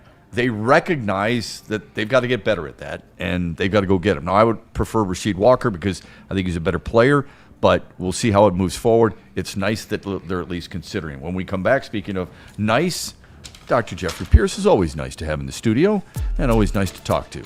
He'll join us right after this from Black Rock and Lady Jane's. Black Rock Bar and Grill, check this out. It is a top rock experience. Every time you walk through the door, the service is amazing. As you saw in the video that I posted from last Friday, me and Britt had a great time, and they treated us extremely well. Treat yourself on Tuesdays with Tasty Tuesday special, $13.99. You get feast a half a pound of ribs, coconut shrimp, and fries. But check this out, man. What about those Thursdays? Because today is a Thursday. This is what you do. What about your birthday? You're going to go to Black Rock Bar and Grill, okay? You're going to go, we'll talk about that. You're going to go to Black Rock Bar and Grill. You'll get yourself a 6-ounce sirloin. You can get a shrimp scampi, and then get your choice of soup and salad and a side. Soup or salad and a side. So, sounds like a deal. How much you think that is? It's only $19.99. Oh, $19.99. Home of the steak on the stone. Don't ever forget about that 755-degree volcanic rock cooked to perfection, because you're the one doing the cooking. I would have thought they would have taken up all of Kool-Aid's per diem out in Los Angeles. Yet you're telling me it's only $19.99. Of course, maybe Kool-Aid's per diem was at $19.99, especially from this place. Hey, guys, let's be honest. We like simple things. We like really good meals for a great price, like we hear at Black Rock. We like really good haircuts and a clean shop with nice, beautiful women who are going to treat us right and get us in and out of that shop. I just described Lady Jane's Haircuts for Men. No question. You walk in, you sign in, and before you know it, you're out the door with a great haircut, the best you've ever had until the next time you come back to Lady Jane's Haircuts for Men. It's open 7 days a week, 10 till 8. It's wicked awesome. Big injuries, big news. Twice a week, Dr. Jeff Pierce from Michigan Sports and Spine joins Woodward Sports Network for the Injury Insider Report. Big D Energy Tuesdays at noon. Braylon Edwards and Shaq Thursdays at 3:30. Get expert analysis and in-depth breakdowns on the latest sports injuries from the man trusted by top athletes in the community, like D-Mac. Whether it's the Lions, Pistons, Tigers, or Red Wings, Dr. Pierce talks us through it all. Don't miss the Injury Insider Report with Dr. Jeff Pierce, your go-to source for understanding the impact of injuries on the games and players we love. Only on Woodward Sports Network. Scan the QR code on the screen or go to MichiganSportsandSpine.com to see if Dr. Jeff Pierce can help you. Planet Fitness now has even more best-in-class strength equipment. Join today for $1 down and save. We're stepping it up. We're not slowing down. Finding new faith, new focus. Love that new equipment smell. So, you in? Join the club today. Save when you join for just $1 down, $15 a month. Planet Fitness. We're all strong on this planet.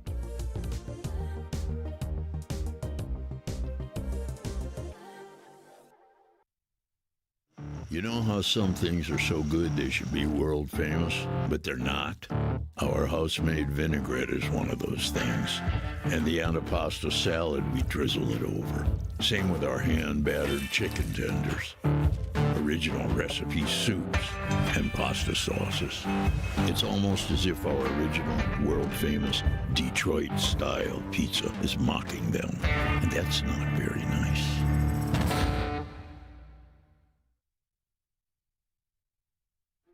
Why do we fight? We fight to protect the innocent, to hold the powerful accountable, to bring the oppressors to justice. Why do we fight? We fight to secure and preserve our civil liberties, to get each and every one of our clients the justice they deserve, and to make the lives of real people just like you whole again. ThenFights.com. To any Lady Jane's Haircuts for Men and claim your throne for a king's treatment from one of our talented stylists. Open 7 days a week. Walk in anytime. Just get to a Lady Jane's today and receive a precision haircut, scalp massage, hot lather neck shave, and a hot towel treatment. A haircut should not be a chore. It should be an experience. And that's exactly what Lady Jane's has to offer. Open 7 days a week, walk-ins are always welcome. There's always a location near you. Lady Jane's Haircuts for Men, it's wicked awesome. It's game on at Art and Jake's. Wings, burgers, pizza, and ice-cold drinks served up with attention to detail. Wall-to-wall TVs, great service, and a vibe that keeps your crew coming back. Art and Jake's, a sports bar setting with a fine dining flavor. Like a frostbite straight from the divine. Cold rush on my skin feels so fine. Muscle freeze, the ache. No side effects, no mistake. Chill Sub-Zero, icy and true. Feel the chill. It's all for you. It's not magic, just science play. Chill Sub-Zero. Find your sun with Sun Cruiser Vodka Iced Tea. Made with real iced tea and real vodka. Cold, refreshing, and made for moments like these all year long. Let the good times cruise with Sun Cruiser. The most talked about Detroit media by other Detroit media, and we love it. It's the Woodward Sports Network. We back. Hey, welcome back to the Braylon Edwards Show. We hope you can join us in the chat and super chats and just enjoy the conversation with us every Monday through Friday, 2 until 4 here on Woodward Sports. Don't forget the heavyweights are coming up at 5 o'clock. Those guys have a great time, do a great job of engaging. Those boys be wilding. And they are loving life. They'll probably be talking about the Tigers' alternate uniforms. I don't mind the blue ones. Oh, actually. That's bad. But we can move on. I like them all. You like them all. I like them all. Yeah. Why not? But you're a nice guy. Go Tigers. You're a nicer guy than I am. Let's welcome in Dr. Jeffrey Pierce. Of course, Dr. Jeffrey Pierce from the Michigan Sports and Science Center, Spine Center, and always helps us with some of the injury reports that we're going to get to, especially Kirby Joseph. Doc, welcome. I want to ask you, let me ask you first about Taylor Decker, okay? Because there's a lot of speculation on whether or not he's a guy who's going to come back. He's been one of those soldiers, as you know. But he has had some chronic injuries over the years, especially in the shoulder area. And that's what really hurt him this past year. I think it was against Cincinnati when he hurt it. How much does that affect a left tackle specifically, and how cautious does he and or the Lions have to be even if he does come back with that type of injury? And there wasn't anything that was serious. There wasn't any rotator cuff. There may be a little bit of a labral tear, which is the ligaments around the shoulder. But again, the shoulder is a ball and socket with 4 big muscles around it, knowing the rotator cuff. Mm-hmm. But overall, I mean, he has plenty of time in the offseason to get that right. You know, how important is this for a tackle? Everything is right there. Everything is at that shoulder height and below. But when he goes up and above, you know, with a taller opponent, it's going to be a little bit weaker. But really, I mean, there's nothing major wrong. I mean, it's wear and tear over the years, obviously, which, you know, he had that emotional time where he, you know, kind of put it all out there on his sleeve that, you know, is it still good for me? Am I still going to be the guy I want to be on the field? Do I need a guy for the family? I think more of the mental game is going to play his decision of coming back, not his shoulder. Okay. You know, for him to come back, I think he's going to come back at 100%, or at least 100% of what he is as this age of a player, right? There's certain things, you know, I always love throwing in the secret sauce. The little secret sauce in the off season could help with some of the regeneration and the healing of that shoulder.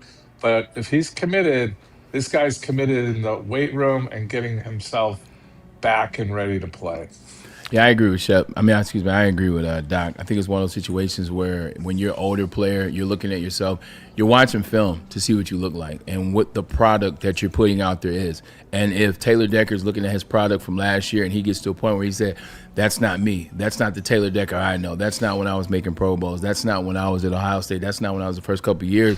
I don't like that product. Then it won't matter what the NFL or what the Lions want, because that'll be the decision that he makes. Another player for the Lions that we're trying to figure out is Kirby Joseph. Kirby Joseph will be the conversation. I think we have some pictures. I think we have some videos. I know it's the one we talk about, but I think we had him getting acupuncture, if you will. Yeah. And you see the knee is You see the knee is still a little swollen. Little swollen, yeah. A little swollen. Ooh. There it is. That looks fake, but it's not fake. Yo, and people are panicking. God. Have y'all seen the post? Hey, all over social media, fans everywhere saying it's over. He's done. They're panicked. Like you see, and all of the social media doctors have come out to roost as well. Before Doc takes it, then take the professional route and tell everyone. I will calm them down as well. When you're rehabbing a knee, when you're rehabbing that muscle, that situation, what you're doing through the day, it swells the knee up. And once it swells the knee up, then you ice, then you stem, and then you do those things. Sometimes it gets like that, Doc. So, Doc, help calm our nerves a little bit. Well, Dr. Braylon just kind of gave it for real. No, I mean that is the biggest thing. I mean it's a little bit of a scary picture. I would question why he has so many needles in there. He's really occupying every part of it. If you start talking about meridians and acupuncture and Eastern medicine, this is a skill set. And what you're seeing is that insertion points where most of these needles should be in the muscles, in the ligaments, above and below the knee. But what I want to point out is that he does have that swelling, which is not a good indicator because that tells you how you're doing in your recovery. Yeah. If you're still swelling significantly in your recovery, then you may need to shift gears a little bit. And the other thing is I don't see that muscle definition. Like in the quad, you're always looking for that muscle definition. And his definition isn't, I'd love to see his other leg to do a comparison just for him. But for a professional player, you usually can get that the big quadriceps. They're always big, the VMO. Usually you get a well-defined VMO and the quads in players because that's their most powerful muscle. So at this point, how much recovery, how much rehab, how much resistant activity is he doing? That's all in question. I love one of the comments that Kool-Aid shared with me is, is this going to grow cartilage? And the absolute answer is this does not grow cartilage. Okay. There is some people throwing out there stem cell and secret sauce, and I love that in the chat. But yeah, a lot of that stuff is helpful for regeneration, not true regeneration, but a quicker healing. I don't know exactly what he's doing, but I don't know why he put this picture out. I guess he wanted some controversy around it. Well, what would you be doing with a patient like this? First, what is this supposedly helping him with? And second, what would be the alternative with that? Braylon, you going first or am I going? You let me know. Mine is more on the silly side, what? I'll go silly first. Okay. No, I mean, from a standpoint, acupuncture breaks up meridians. There's meridians in your body. There's pathways. Call it pathways. A lot of times what the acupuncture does, it goes where the short circuit is and resets it. That's the purpose. Now you're stimulating muscle. You can do electrical impulses to the acupuncture needle too, which creates a stimulator, which now does deep. No, I'm sorry. Like Canada just almost scored on Team USA in overtime. Sorry, Doc. Trying to keep the people up to date. Yeah, I see. Whoops, it's right there. I know it was a nice goal. 2 minutes left. But yeah, I mean, there is a purpose to it. It's one-dimensional. I'm starting to still go back to what I originally said. Is it time? What's the Lions? What's Kirby's time frame? Line in the sand where he's going to say, the conservative holistic approach isn't getting me there. I might need to get scoped, clean up the area. Like I've said so many times, smooth out the bones, clean up the ligaments, like their, hair, the hair follicles need to be trimmed up so it's a healthier environment. So all this stuff can help and be more beneficial. But wouldn't you have thought that would have been done by now, Doc? Or no? Well, he's refused to do it. It's been clearly said he didn't want any type of surgery. He's going to try to do the holistic approach. Okay. So I think you're into time frames of a calendar. If it was like you said, how would I be doing it? I'd be looking at the calendar forwards and backwards. What time do we need to be ready? What do we need to be done? Let's, like when I do with my patients, we're going to try this for 4 weeks or 6 weeks. And if we don't get the results we want, we need to shift gears. We're not, sports and Michigan sports and we keep you from surgery, but we don't keep you from unnecessary surgery. And that's kind of where he's at right now. I don't know, there's a lot of like rest in peace, all that stuff.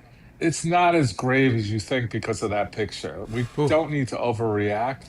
It's just part of a treatment thing that I think he's also showing the commitment to his recovery. What's the clapping for me or for USA? What? For both. It's for both. Of course, it's for you. As soon as you gave that good news about Kirby, it's for you on the screen, and it's for Team USA, who just won gold medal in the women's hockey championship. The funny thing that I was going to say is I think this picture is more so like, hey, look, my knee is bad. It's worse than I thought. So you have a little bit of sympathy for him. Because if you don't ever, one thing as a player, if you don't show anything, if you don't say anything, then the fan just thinks it's up to you. It's up to you to get the treatment. It's up to you to get the rehab. It's up for you to get back. And that's what we're waiting for. By him showing this picture, him showing you how big the knee is, how serious the situation is, now we're not blaming Kirby Joseph. Like everything that comes after this is on medicine, it's on the procedure, it's on what I was told, it's on that. That's how I look at it, him posting that picture. It's like, it ain't my fault. Yeah. Like, don't look at me. That's a different take. Yeah. Okay. Yeah, I would definitely argue the medical care of today's technology is there. I don't see anything that I've found. Granted, I'm not treating him. But it's also the mental set that he should be going to the next level. This isn't working. We appreciate your holistic approach, but is it time to shift gears? Yeah. I'm saying he's really close to the time to shift gears, to get healthy, to be a factor for the Lions in 2026, 27. It's a pretty picture. Connect the dots. Sometimes you need something to push that shift, and it's a different situation altogether. But when I was rehabbing my knee, I tore my ACL in December of 2005. When I'm going through the process, I was maybe in March of 2005. I was in Miami. I was working out with a different doctor. They had me doing different things. They had me pushing the envelope. Felt like I was doing more. I was doing some lateral stuff slightly. I was really getting a little bit more, a little faster, pushing those percentages up to 70 to 75 to 80 as it relates to forward and backward stuff. When I came back from Miami, when I got back to Cleveland, I told Tony, I told the doctors there and the trainers there, we got to bump it up. I was doing this, that, and this, that. And they argued some of it, but they bumped their treatment up. They changed a little bit of the way what they were doing, and I think it helped me speed up the process. Love it, man. Yeah. Great stuff. It built confidence. You guys are scared. There's a fear factor, too, of making it worse. You had no choice. You had to have surgery. Kirby's in that mid, and it looks like he's losing his muscle mass, and his muscle mass is going to be directly related to how that knee heals and feels strong and stable.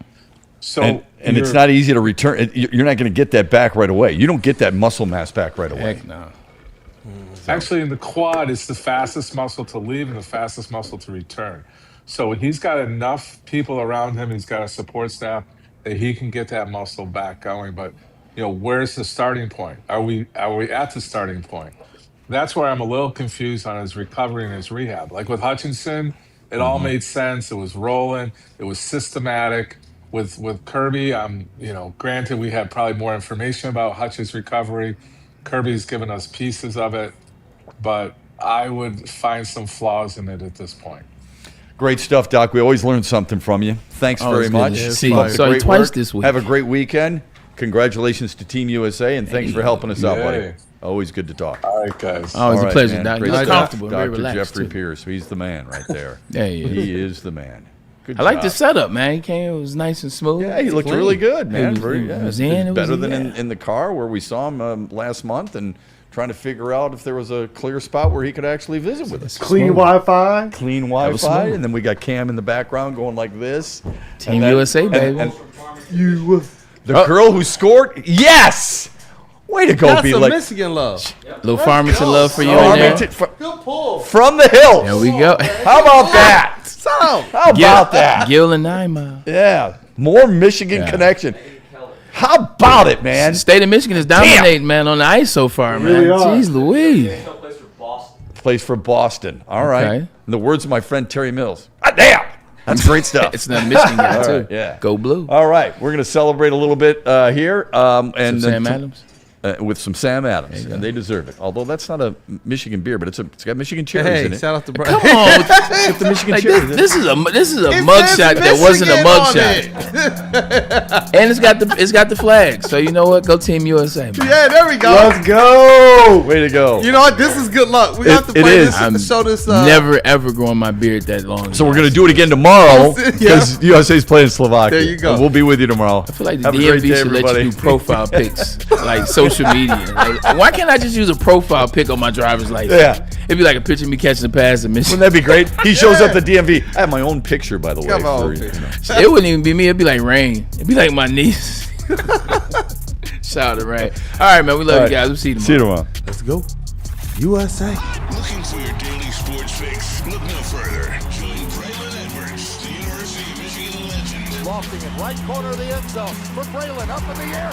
Touchdown, Michigan! And Shep, Do you believe this comeback? your favorite sports commentator, as they tackle the hottest topics in the world of sports. Catch the Braylon Edwards Show with Shep, Monday through Friday from 2 to 4 p.m. on the Woodward Sports Network. Get ready to laugh, learn, and love sports like never before.